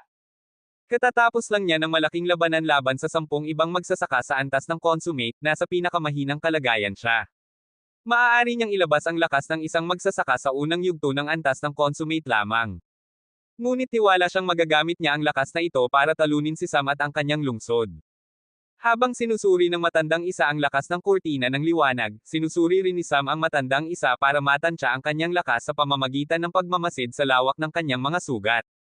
Mahihirapan pa rin siya sa kanyang kasalukuyang lakas. Ngunit biglang naramdaman ni Sam ang aura ng ibang tao sa direksyon ng pinto ng espasyo. Sa katunayan, hindi sapat ang antas ng pandaman ni Sam sa kanyang kasalukuyang lakas para matukoy ang mga tao sa malayong lugar. Ngunit iba ang epekto ng porma sayon. Tiniyak niyang palakasin ang kanyang pandaman nang buksan niya ang porma sayon, at napakalawak ng kanyang nakikita. Ngunit para sa matandang isa, hindi niya kailangan ng porma sayon para magkaroon ng kaparehong antas ng pandama. Tumingin siya sa pinto ng espasyo at lalong nagkunot ang noo. Mukhang dumating na ang iyong mga kasama. Mahinahong sinabi ni Sam. Alam din ng matandang isa na dumating na ang kanyang mga kasama at naramdaman niyang kailangan niyang lampasan ang kurtina ng liwanag. Ipinagana niya ang pagsasama ng elemento at naging katawan ng elemento ng apoy habang pinipilit na pumasok sa kurtina ng liwanag. Bagamat katawan ng elemento siya, lakas ng espiritu pa rin ang gumawa nito, at ang iba pang pag-atake ng lakas ng espiritu ay makakapagdulot ng pinsala, ngunit ang pinsala ay hindi pisikal kundi magpapalakas ng pagkonsumo ng kanyang lakas ng espiritu kaysa sa karaniwan. Napatunayan ng kurtina ng liwanag na hindi ito para sa pagpapakita lang. Ang kapal ng kurtina ng liwanag ay mas mataas kaysa sa kanilang inaakala, at naramdaman ng matandang isa ang matinding init na nakakapaso sa kaluluwa kahit na nasa katawan ng elemento ng apoy siya. Ang mga sinag ng liwanag ay naghahari sa kanya.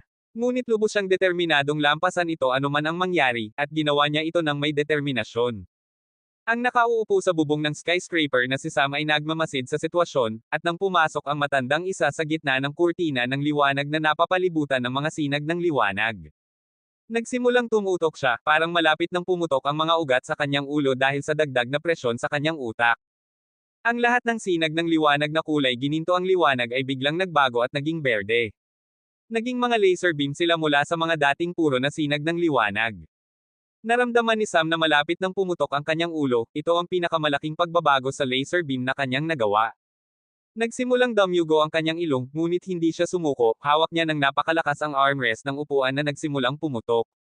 Ngunit sa sandaling ito, ang pinakamasalanta ay ang matandang isa na nasa loob ng kurtina ng liwanag. Ang mga sinag ng liwanag na mahirap ng tiisin ay biglang naging mas siksik at puro, at ang pagbabago ng kulay ay lalong nagpahirap sa kanya. Tumigil siya ng ganap at hindi nang ahas na hakbangin ang pasulong. Ngunit hindi tumigil ang mga laser beam, ang bawat sinag ng liwanag na dati ay nagpapaso lang sa kanyang katawan ng elemento, ay biglang gumawa ng butas dito. Hindi nila napigilan ng katawan ng elemento ang mga laser beam at hayaan lang itong dumaan dahil sa likas na ugali. Ngayon, nasa kalagitnaan lang ang matandang isa, at kung nang ahas siyang lumakad pasulong o pabalik, ang laser beam ay hihigpitin ang katawan ng elemento ng paalang, at hindi lang iisang hiwa ito mahigit 20 sinag ang dumadaan sa kanya. Lumutang ang galit sa mukha ng matandang isa. Gusto niyang sunugin ang buong lugar sa isang saglit at tumakas bago siya habulin ni Nasai at ang iba. Ngunit mukhang hindi niya magagawa ito. Naramdaman niya na papalapit na si Nasai, Shravan, at isa pang tao, at talagang totoo ito. Narito na si Sai kasama ang dalawa, at pareho ang ekspresyon ng tatlo nang makita nila ang kasalukuyang kalagayan ng matandang isa. Hindi nila inasahang mayroon si Sam na makapagtatanggol laban sa isang may karanasang magsasaka sa antas ng consummate. Nang makita nila ang pagbabago ng mga sinag ng liwanag sa mga laser, isang pag-iisip lang ang nasa kanilang isip, ayaw nilang mapunta sa posisyon ng matandang isa. Narinig muli ang tinig ni Sam. Matandang isa, makinig ka sa sasabihin ko. Maingat. Isang simpleng batang lalaki lang ako na nabubuhay sa sarili kong tuntunin. Isang batang lalaki na ayaw na maabala ang kanyang buhay. Ngunit kung mababala ako para sa anumang dahilan at ng sinumang tao, sila lang ang magdurusa. Hahaha. Nagsimulang tumawa ng walang katwiran ang matandang isa matapos ang mga salita ni Sam at sumagot. Ikaw na kawawang uod. Isang maliit at mahinang nilalang ka na umaasa sa mga lihim na paraan para mabuhay at labanan ang malalakas. Sa mundong ito, ang mga mahihina tulad mo ay hindi dapat magkaroon ng higit sa nararapat at hindi dapat makialam sa mga gawain na hindi mo dapat malaman. Ngunit ginawa mo ang dalawa. Labag ito sa likas na kaayusan ng langit. Ikaw na kawawang at maliit na tao na hindi pa umabot ng 20 taon at sinusubukang labanan ito ay isang walang kabuluhang pangarap. Sa mga salitang iyon, ibinuhan niya ang isang lubos na pinindot na lakas ng espiritu, at nagkaroon ng mga alon ang kurtina ng laser saglit at nagkaroon ng maliit na siwang para lumipat ang matandang isa at hindi niya pinahintulutan na mawala ang pagkakataong ito. Lampas niya ang kurtina ng laser at nakita ang pasukan ng lungsod. Nasa harap niya na ang pintuan. Inilagay niya ang kanyang mga kamay sa malaking pintuan at nagsimulang masunog ito. Tingnan mo, ang mga lihim na paraang ito ay hanggang dito na lang. Papatayin pa rin kita. Mayabang na sinabi ng matandang isa. Tama ang lahat ng sinabi mo. Ngunit may isang pagkakamali lang. Narinig muli ang tinig ni Sam ng lubos na mahinahon. Nagpatuloy siya. Ang kaayusan ng langit na iyong ipinagmamalaki bilang tagapagpasya ng buhay at kamatayan ay walang karapatang husgahan ako. Dahil ipinanganak akong labagin ito. At walang ibang kaayusan maliban sa akin ang makakapagpasya kung ano ang gagawin ko, kung saan ako tatayo, at sino ang aking lalabanan. Sa mga salitang iyon, biglang naramdaman ng matandang isa ang panganib habang lumalampas siya sa pasukan, at sa sandaling ito, napansin niya na nawala ang kurtina ng laser dahil ang lahat ng prisma ay umiikot at ang mga sinag ng liwanag ay lahat ay tumutok sa malaking globo ng salamin sa ibabaw ng tore at naging isa. Muling tumunog ang mga salita ni Sam sa tainga ng matandang isa. Para sa mga taong aking lalabanan, ako ang nagpapasya ng kanilang kapalaran anuman ang sabihin ng likas na kaayusan. Sa mga salitang iyon, nagpalabas ang globo ng salamin ng malaking sinag ng liwanag diretso sa matandang isa, at ang kanyang buong katawan na ubos na ang lakas ay binalot ng laser beam. Bago maunawaan ni Sai at ang iba, nawala ang sinag ng liwanag at ang natitira lang ay ang ilang buto ng matandang isa. Isang magsasaka sa antas ng consummate na makakapaghamon sa buong mundo at magsimula ng digmaan. Isang magsasaka na nakalampas sa 10 kapantay at nakarating hanggang dito, ay hindi man nakalampas sa pasukan ng lungsod ni Sam. Ito lang ang nasa isip ng 3 tao. Ngunit hindi nila nakita na mahigit 300,000 tao ang nagpapadala ng lakas ng espiritu sa lungsod at mahigit sa kalahati ay nararamdaman ang pagkauubos. Kabanata 368. Naramdaman ni Sam ang lahat ng mamamayan at ang sitwasyon ng buong lungsod sa sandaling ito, at napansin niyang kalahati sa kanila ay ubos na ang lakas. Maging ang mga haliging selula ng enerhiya ay kalahati ng ubos. Naramdaman ni Sam na ang kurtina ng liwanag, kurtina ng laser, at huling laser beam ay gumamit ng labis na lakas ng espiritu mas marami kaysa sa kanyang inaakala. Natapos na ang labanan, ngunit hindi siya nagpakarelax kahit kaunti, at gayon din ang mga mamamayan ng lungsod. Hindi nila alam kung ano talaga ang nangyayari sa labas, kaya patuloy pa rin nilang ibinibigay ang kanilang lakas ng espiritu. Inilipat ni Sam ang kanyang pagtuon sa 3 natitirang tao na dumating bago mamatay ang matandang isa. Ang kanyang pandama ay tumapat kay Shravan, at naramdaman ng 3 magsasaka sa antas ng consummate ang mahinang damdaming kaaway. Muling bati sila ng tinig ni Sam.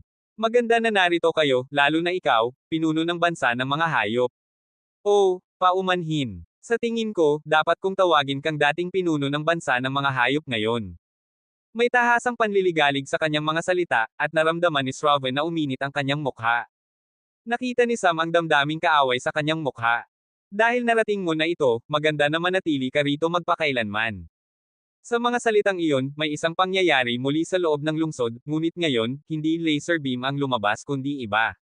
Mula sa itaas na palapag ng tore, nagbukas ang isang malaking bilog na pintuan at lumabas ang isang malaking metal-ikong silindro na may matalim na dulo. Ito ay isang missile. Ngunit ang pangunahing gasolina ay ang mataas na kalidad na methane ng isang hayop na elemento ng apoy na antas 7, at kasama nito ang maraming iba pang bagay. Makikita ni Shravan ito sa isang saglit nang ilunsad ang missile patungo sa kanya. May isang espiritu na nakatali sa missile at may mga nababaluktot na palikpik na tumutulong na baguhin ang direksyon nito. Ito ay parang maliit na sistema ng patnubay. Habang lumalapit ang missile, naramdaman ni Shravan at ang iba ang panganib, at si Sai ang unang sumigaw. Sam, itigil mo ito. Hindi kami kaaway. Ngunit kapag naipalunsad na, walang kabuluhan ang pagsisigaw. Parang kidlat na apoy ang missile habang lumalapit sa Shravan ng hindi kapani-pani walang bilis, at may ilang palatandaan ng runa na binuksan habang ito ay lumilipad. Ang hindi nakikita ng sino man ay nakapagbinuksan ang mga runa, nagbukas ang ilang silid sa loob ng missile at nagsimulang maghalo ang ilang kemikal. May 7 silid sa missile, 2 ang para sa gasolina para sa paglalakbay at posibleng pagsabog kung maabot nila ang target ng mas maaga. Sa 5 natitirang silid, ang isa ay may halo ng mga lason na pangpapahinga kasama ang lason na pangpapahinga at pangpapahina ni Mia na lasaw sa 100% alak. Ang ika-4 na silid ay puno ng mga likidong halamang gamot na ginawang alak. Ang lahat ng likidong ito ay mga sangkap na nagpapahina ng pandama. Ang ika-5 silid ay puno ng mga piraso ng kristal na makakapagpabog kapag tumama. Ang ika-6 at ika-7 silid ay nagtataglay ng mga jade ng espasyo na puno ng pinindot na methane na magiging pangunahing pampasabog. Idinisenyo ito ni Sam para harapin ang isang magsasaka sa antas ng Transcendent, 3 sa mga ito ang makakapagpatay sa isang malusog na tuktok na antas ng magsasaka sa antas ng Transcendent, basta't matamaan siya ng 3 beses ng diretso. Ginagamit niya ito dahil kailangan niya ng oras para maghanda ng isa pang atake ng laser beam. Kaya't nagsimulang ipaputok niya ang mga missile na ito para makakuha ng oras. Naramdaman ni Shravan na gustong sampain si Sam at ang 18 henerasyon ng mga ninuno niya nang makita ang mga missile na lumilipad patungo sa kanya. May 5 missile, at lubos siyang mahina sa sandaling ito. Bukod sa pagkauubos ng enerhiya mula sa pagbanggaan, kamakailan lang siyang inatake ng 3 magsasaka sa gitnang yugto ng antas ng consummate at nagpapagaling pa rin. Sa kalungkutan niya, hindi kasama niya ang kanyang wyvern sa sandaling ito. Nagsimulang tumakbo siya ng mabilis. Ayaw niyang manatili malapit sa lungsod, nakita na niya ang nangyari sa matandang isa at ayaw niyang maranasan ito. Kahit na maaari niyang atakehin ang missile na papalapit, nagpasya siyang gawin ito matapos niyang umalis sa paligid ng lungsod at naging malaking pagkakamali ito. Sinimulan ng mga espiritu sa mga missile na sunugin ang gasolina sa pangalawang silid, tumataas ang bilis nito, at ang unang missile ay nakarating sa target. Naramdaman ni Shravan ang kawalan ng pag-asa at gumawa ng ilang galaw ng kamay habang umaawit. Sining ng bawal na lahi ng dugo, kabaong ng hamog na nagyelo. Sa mga salitang iyon, tinakpan niya ang sarili ng isang kabaong ng yelo na gawa sa asensya ng hamog na nagyelo na libong taong gulang. Ang yelo na nabuo ay gumamit ng enerhiya ng lahi ng dugo, at ang kulay nito ay pula ng dugo. Isang myzel pagkatapos ng isa, tumama ang 5 myzel sa kanya. Si Sai, na nag-aalala kung kikilos ba siya o hindi, ay nakita ang buong eksena at lumunok. Ang kabaong ng hamog na nagyelo ay isa sa pinakamalakas na pamamaraan ng pagtatanggol sa kasaysayan ng bansa ng mga hayop. Ilan lang ang nakamaster nito. Gumagamit ito ng asensya ng dugo at asensya ng hamog na nagyelo para lumikha ng pinakamalakas na yelo. Nang mawala ang usok na may iba't ibang kulay, ang natitira sa kilalang kabaong ng hamog na nagyelo ay isang manipis na pelikula ng yelo na may mga butas. Ang pinakamasama ay hindi niya napigilan ang usok ng mga lason na pangpapahinga at mga halamang gamot na nagpapahina. Ang 5 pagsabog ay sinira ang kabaong. Hindi siya pinatay ng mga myzel, at hindi rin sinira ng mga kristal na makakapagpabog ang karamihan sa kabaong.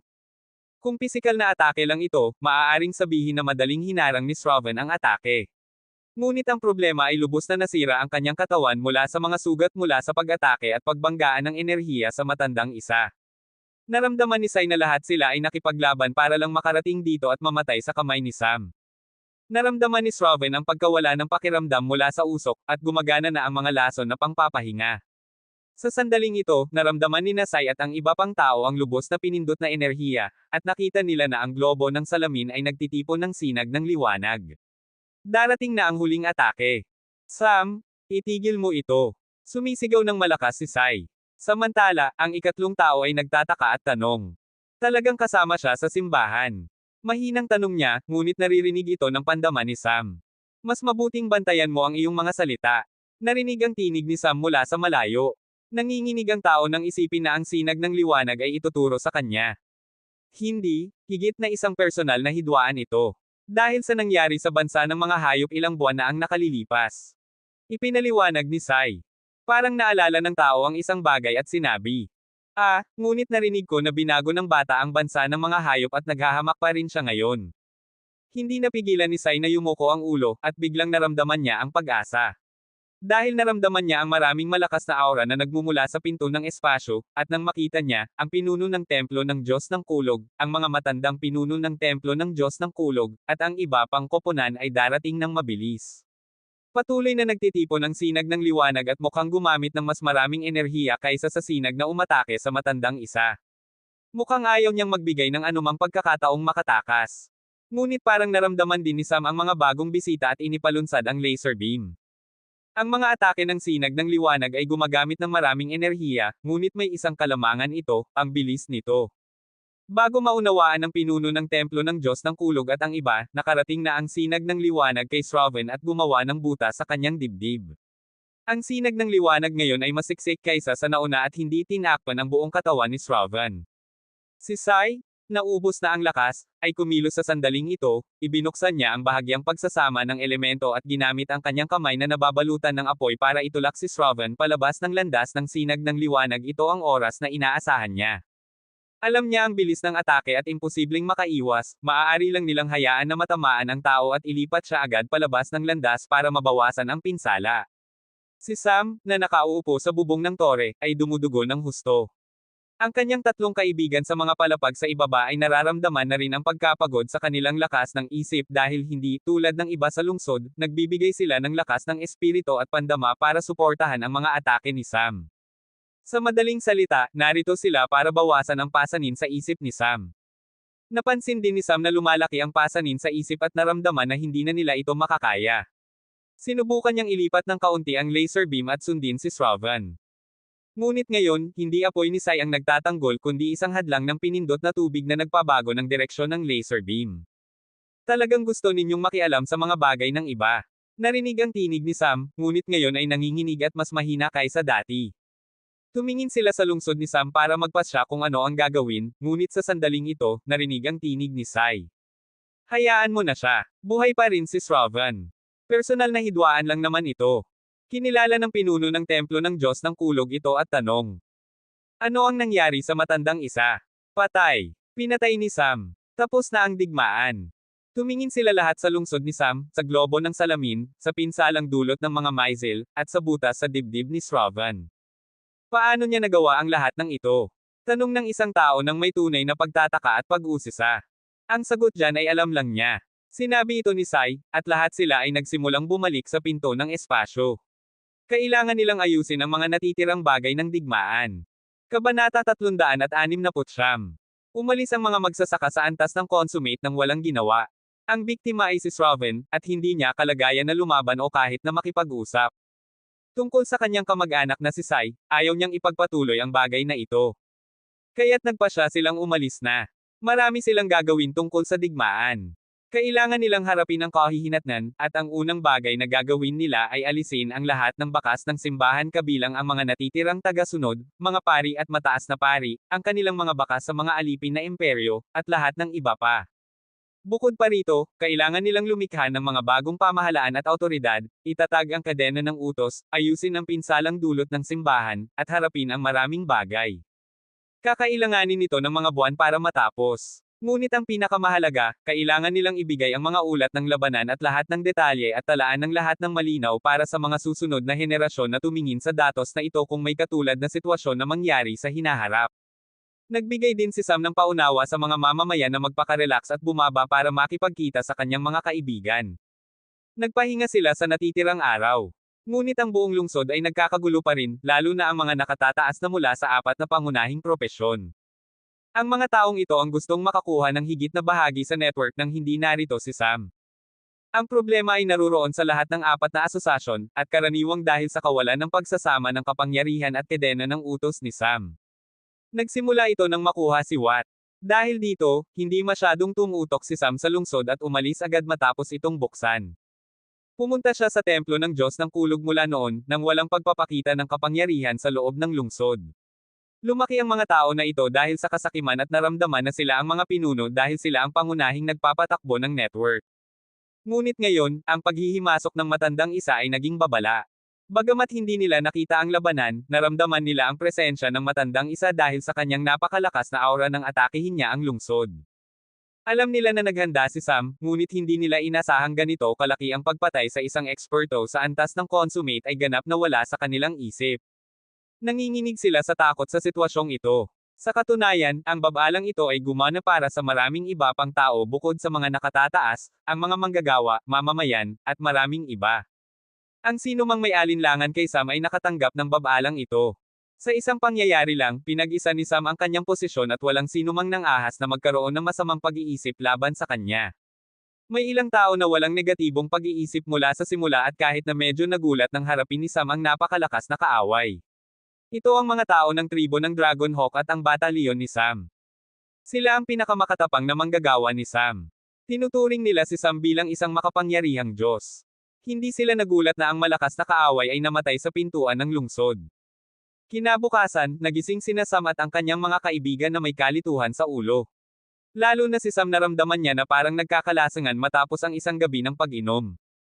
Matapos sila maging maayos, naramdaman ni Sam ang mahinang pagkabigo. Hindi siya komportable na hayaan si Shravan ng ganito, naroon lang ito at muntik nang kunin ni Sam ang kanyang buhay. Kung hindi dahil sa paghihimasok ng templo ng Diyos ng Kulog at ang iba pang koponan, magtatagumpay siya. Lubos siyang nababagabag dito. Ngunit ang pagkolekta ng enerhiya sa lungsod ay halos matapos na para lang harapin sila. Mayroon pa rin siyang isa o dalawang lihim, ngunit kailangang nasa loob ng lungsod ang mga target para gumana ito. Sa kasalukuyan, naghihintay siya na tawagan siya ng templo ng Diyos ng Kulog. Tama, naghihintay siya na tawagan siya ng templo ng Diyos ng Kulog. Hindi lang ang templo ng Diyos ng Kulog, kundi malamang natawagan din siya ng anim na pangunahing kapangyarihan. Ang kanilang pangunahing kaaway ay namatay mismo sa kanyang pintuan. Walang paraan na hayaan nila siyang mag-isa. Kailangan niyang maghanda para ligtas ang paglalakbay na ito. Sa kasalukuyan, sa buong mundo, si Sam ang pinakamadaling makagambala. Sa lahat ng panahong ito, hindi magiging komportable ang mga pangunahing kapangyarihan na hayaan siyang malaya. Lalo na matapos ang dalawang pangyayari, ang pagbagsak ng bansa ng mga hayop, pagpatay sa matandang isa, at muntik na pagpatay kay Shravan. Kakaiba kung hindi sila magpupulong para talakayin kung paano haharapin siya. Ngunit hindi matagal na tumutok si Sam sa paksang ito. May trabaho siyang gagawin, at nauugnay ito sa pag-unlad sa hinaharap. Nakakuha siya ng pinakamagandang pagkakataon dahil sa simbahan at digmaan. Ang lahat ng imperyo ay nasa kanilang pinakamahinang kalagayan at kailangan ng mga bagong awtoridad na lumahok. Ito ang pinakamagandang sandali para pumasok si Sam sa mga imperyong ito at kontrolin ang merkado. Ang mga pamilyang Maharlika ay halos naalis na, at ang ekonomiya ng mga imperyong ito ay nasa pinakamababang antas. Walang paraan na tanggihan nila ang alok na ibibigay niya. Ngunit para dito, kailangan niyang pumasok sa ibang imperyo, at bago iyon, kailangan niyang makipagkita sa mga pangunahing kapangyarihan para makakuha ng access. Bago pa man iyon, kailangan niyang maghanda. Nagsimulang magbigay ng utos si Sam, at tumaas ang bilis ng paggawa ng mga produkto. Ang mga tao ay nagtatrabaho ng lampas sa oras, at may bagong grupo ng manggagawa na inangkat. Sa sandaling ito, para taasan ang produktibidad, ang mga lumang pabrika na hindi ginagamit sa karaniwang araw ay inutusan na buksan, at nagpapaalala ito kay Philip sa isang tao. Si Airman. Nakakulong pa rin siya sa lumang pabrika ng maraming araw. Tumakbo siya patungo kay Sam at ipinaliwanag ang sitwasyon. Lumalim ang pag-iisip ni Sam, alam niya ang ginawa ni Airman. Sa templo ng Diyos ng Kulog o sa kanlurang kontinente, patuloy siyang kinukulit ni Airman at sinusubukang sirain ang kanyang mga plano.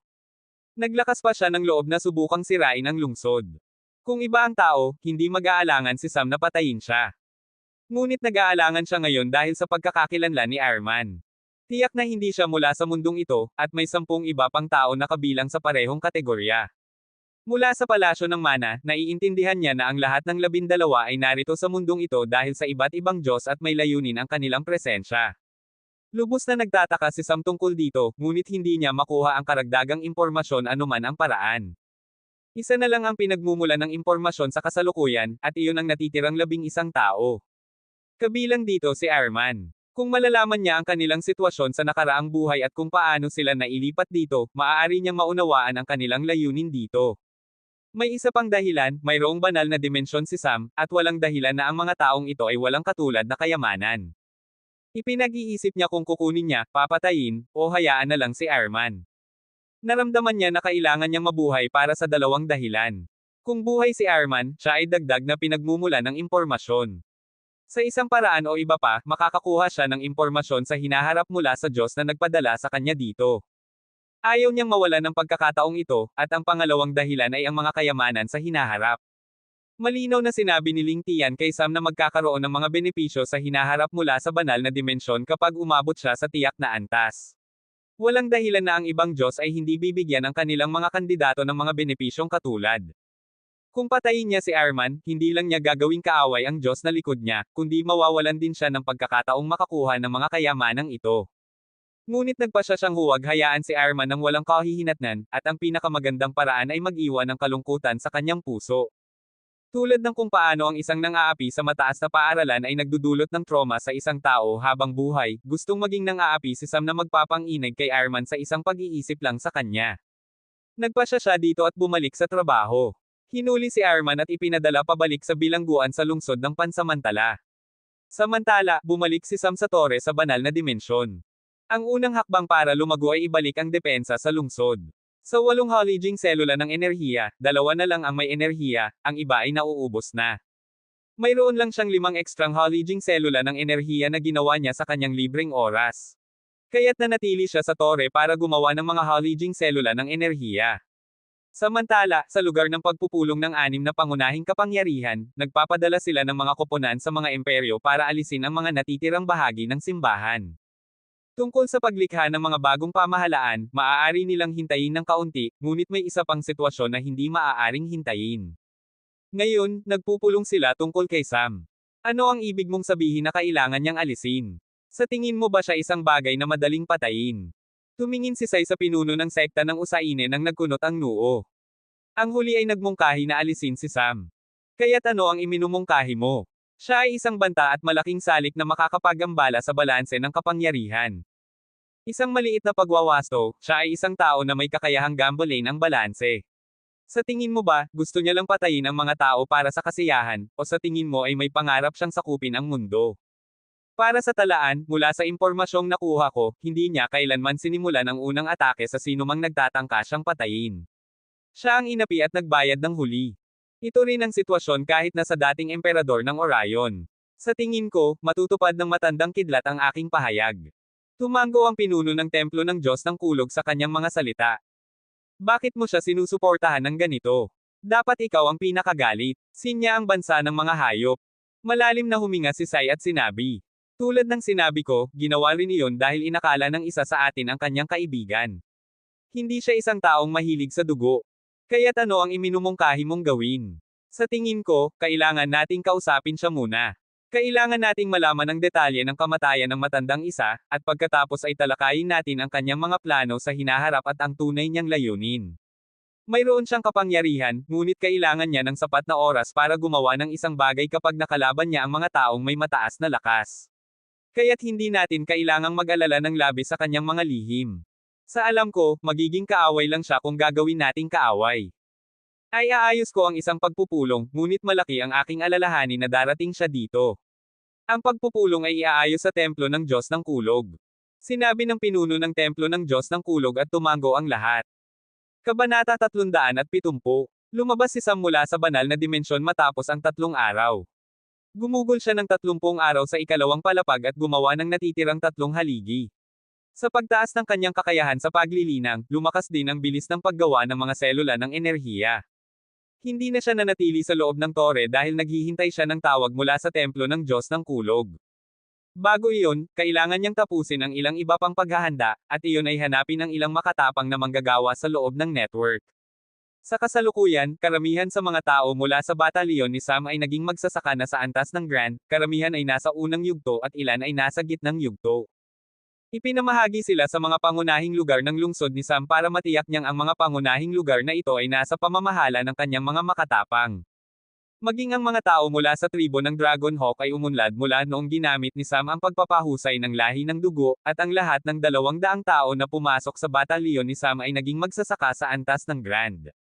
Nagpasya siyang oras na para ipamahagi sila dahil ang kanyang mga darating na plano sa pag-unlad ay mangangailangan ng mga makatapang na tao, at mahirap para sa kanya na bantayan ito. Matapos ayusin ang ilang pagsasanay para sa ilang piling tao, nagsimulang maghanda si Sam para sa kanyang susunod na proyekto. Ang susunod na proyekto niya ay tutok sa paggawa ng manika. Gusto niyang gamitin ang mga moderno na mekanismo ng robot para gumawa ng mga manika. Sa madaling salita, gusto niyang gumawa ng mga robot sa iba't ibang anyo. Ngunit ang tanging problema sa proyektong ito ay hindi pa niya hawak ang pangunahing hilaw na materyales.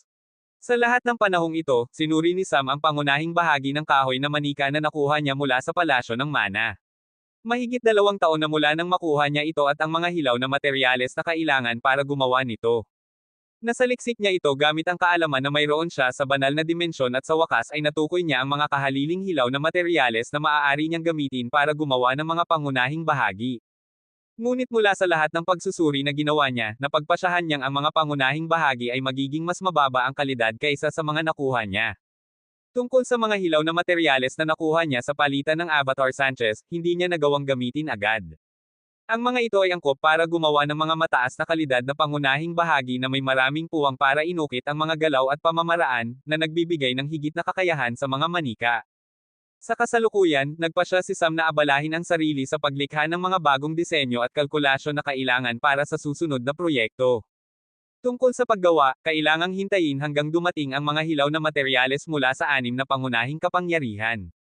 Kahit na hindi para sa pangunahing bahagi, ang mga panlabas na materyales na gagamitin niya ay mangangailangan ng ilang mataas na kalidad na materyales na hindi makikita sa anumang imperyo. Nagsimulang gumawa si Sam ng mga disenyo para sa mga bagong manika. Ang mga kalkulasyon ay gumugol ng maraming oras para tama ang laki at sukat ng lahat ng bahagi. Gumugol si Sam ng isa pang 10 araw sa loob ng tore at isang araw ang lumipas sa labas, ngunit hindi pa rin niya natatapos ang isang disenyo. Sa libreng oras, tuwing nahihirapan si Sam sa kanyang pag-iisip, gumawa siya ng ilang bagay. Ngunit ngayong pagkakataon, hindi niya ginamit ang anumang karaniwang metal, nagsimulang gumamit siya ng buhangin mula sa meteorito. Mayroong itim, pilak, abo, at bagong nakuha na buhangin mula sa meteorito ng apoy at buhangin mula sa meteorito ng lupa. Matagal na niyang plano na gumawa ng isang makina mula nang simulan niya ang kanyang karera bilang manggagawa sa mundong ito. Plano niyang gumawa nito para makapagpaalam sa mahabang proseso ng paggawa. Ngunit hindi niya ito ipinagpatuloy dahil sa kawalan ng buhangin mula sa meteorito. Gamit niya rin ang isa sa mga pangunahing bahagi ng manika sa makinang ito, at ginamit niya ang pinakamakomplikado na nakuha niya sa ika-5 manika. Ang 10 araw sa loob ng tore ay lumipas bago niya matapos ang unang disenyo o ang makina, ngunit may malaking pag-unlad sa dalawa. Lumabas siya muli mula sa tore matapos ang isang araw. Dahil ang matagal nang inaasahang tawag mula sa templo ng Diyos ng Kulog ay dumating na. Lumitaw si Morie sa lungsod sa araw na ito at tila maingat. Binisita niya ang hotel kung saan dapat naroon si Arman ngunit hindi niya ito nakita. May dalawang layunin siya sa araw na ito, isa ay dalhin si Sam pabalik at ang isa ay dalhin si Arman pabalik. Ngunit matapos ang halos kalahating araw na paghahanap, wala ni bakas si Arman. Nang subukang kumuha ng ilang impormasyon, nalaman niya ang lahat ng ginawa ni Arman at hindi napigilan na makaramdam ng pagkabigo. Alam niya na may plano sa pagbisita ni Arman, at ang pinakamasama ay nabigo ito at malamang na nahuli na siya. Ngayong inuri si Sam bilang isang banta na sapat na nakakapagpabalisa sa 6 na pangunahing kapangyarihan, ito ay lubos na masamang balita. Dumating si Morie sa parehong silid ng pagpupulong kung saan siya dati nang pumunta. Naghihintay na sa kanya si Sam sa sandaling ito. Maaari ko bang malaman kung bakit ka narito muli? Magagalit ako kung ito ang unang grupo ng aking mga hilaw na materyales. Pagkatapos ng lahat, ibinigay ko na ang ipinangako ko. Hindi gustong bawiin ng 6 na pangunahing kapangyarihan ang kanilang mga salita dahil bata at walang lakas ako, tama ba? Naramdaman ni Morie na gustong sampain si Sam. Nanginginig ang kanyang mukha habang kinokontrol ang pagnanasa na gawin ito. Ngumiti ng mahina si Sam nang makita ito. Si Morie ay talagang isang malamig na tao na hindi nagpapakita ng kanyang emosyon, ngunit narito siya at nawawala ng kontrol sa isang pangungusap lang. Siyempre, sino ang makakapagkasala sa kanya? Tatanggap lang ni Morie ng mga utos at babala kasama ang mga utos tungkol sa kung gaano kapeligroso si Sam at kung gaano siya kailangang mag-ingat nang pumasok sa lungsod na ito. Ang babalang iyon ay direktang mula sa isang magsasaka sa antas ng consummate, ngunit narito ang parehong tao na nagsasabing walang lakas siya. Ang sinumang tao ay mawawalan ng kontrol. Iniimbitahan ka ng pinuno ng templo para sa isang pagpupulong para talakayin ang kalakalan. Lumakas siya at sinabi kay Sam. Hindi na ba natin talakayin ang lahat ng detalye na kailangan? Hindi ko nakikita ang dahilan para sa karagdagang talakayan. Ito ay tungkol sa mga produkto na inaalok mo sa palitan, gustong malaman nila ang higit pang detalye tungkol sa mga produkto at inaalok ang kanilang sariling mga kahilingan kung maaari. Mayroon ng dahilan si Morie para kay Sam. Tumahimik si Sam ng ilang sandali habang tumitingin diretso kay Morie. Naramdaman ng huli ang pagiging maingat at naghanda na kumilos anumang oras. Biglang tumawa si Sam at sinabi, "Okay, tara na." Sumangayon si Sam at huminga ng maluwag si Morie. "Alam mo bang nasaan si Arman?" "Narito si Arman." "Bakit hindi ko alam iyon?" Tanong ni Sam nang may ekspresyon ng tunay na pagtataka. Muntik nang damyugo ng dugo si Morie sa galit. Hindi niya ipapaniwala na hindi alam ni Sam na narito si Arman kahit nabugbugin siya hanggang mamatay. Sa katangian ni Sam, posibleng patay na si Arman ngayon. Ngunit may isang palatandaan sa templo ng Diyos ng Kulog na nagpapahiwatig na buhay pa rin siya. Kaya tiyak siyang buhay pa rin si Arman at malamang na bilanggo ni Sam o tumakas at nanatili sa isang lugar sa kanlurang kontinente. Ngunit hindi si Arman ang pinakamahalaga sa sandaling ito. Lumakad sila patungo sa pinto ng espasyo para pumunta sa templo ng Diyos ng Kulog. Makalipas ang ilang oras, nakatayo si Sam sa loob ng isang silid ng pagpupulong na may maraming upuan sa isang plataporma. Ngunit walang upuan para sa kanya na mauupuan dahil sinabihan siyang huwag umakyat sa plataporma. Matapos ang isa pang ilang minuto ng paghihintay, pumasok ang ilang tao at umupo sa plataporma.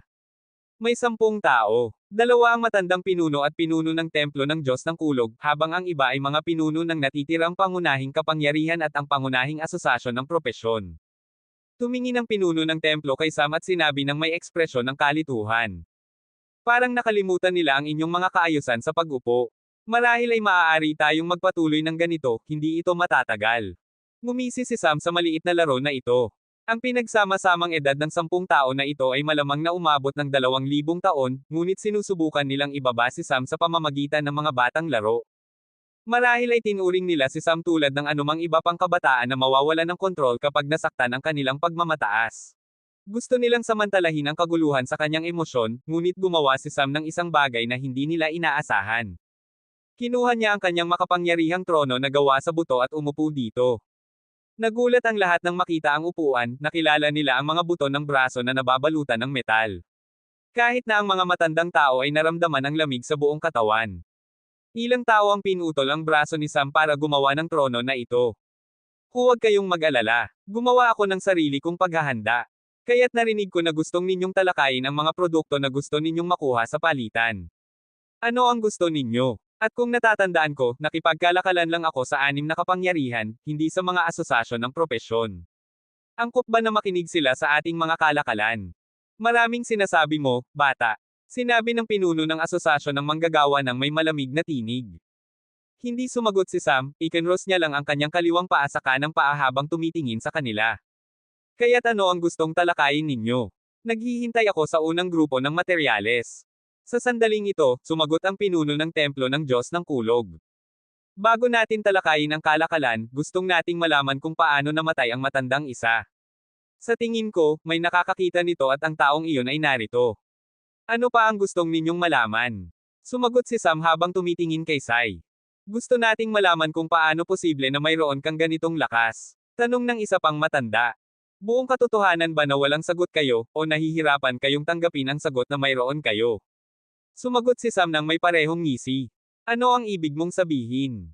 Wala. Sa madaling salita, gumawa ako ng ilang paghahanda para ipagtatanggol ang sarili ko kung may darating na hahabol sa mga ari-arian ko, at ang mga paghahandang iyon ay nagsilbi sa kanilang layunin. Atake ng matandang isa at pinatay ko siya. Hindi namin nakalain na mabuting bagay na mayroon kang ganitong lakas, hindi kami komportable na mayroon kang ganitong lakas na makakapagbanta sa kaligtasan ng iba. Sa wakas, ang isa sa kanila ay nakarating sa punto. At sino ka para magpasya nito? Sumugod si Sam. Parang kulang ka sa paggalang sa iyong mga matatanda. Tandaan mong tandaan ang iyong edad at lakas bago ka sumagot. Sumagot ang matanda, at kasama ang mga salita, tinanggap ni Sam ang presyon ng isang magsasaka sa antas ng consummate.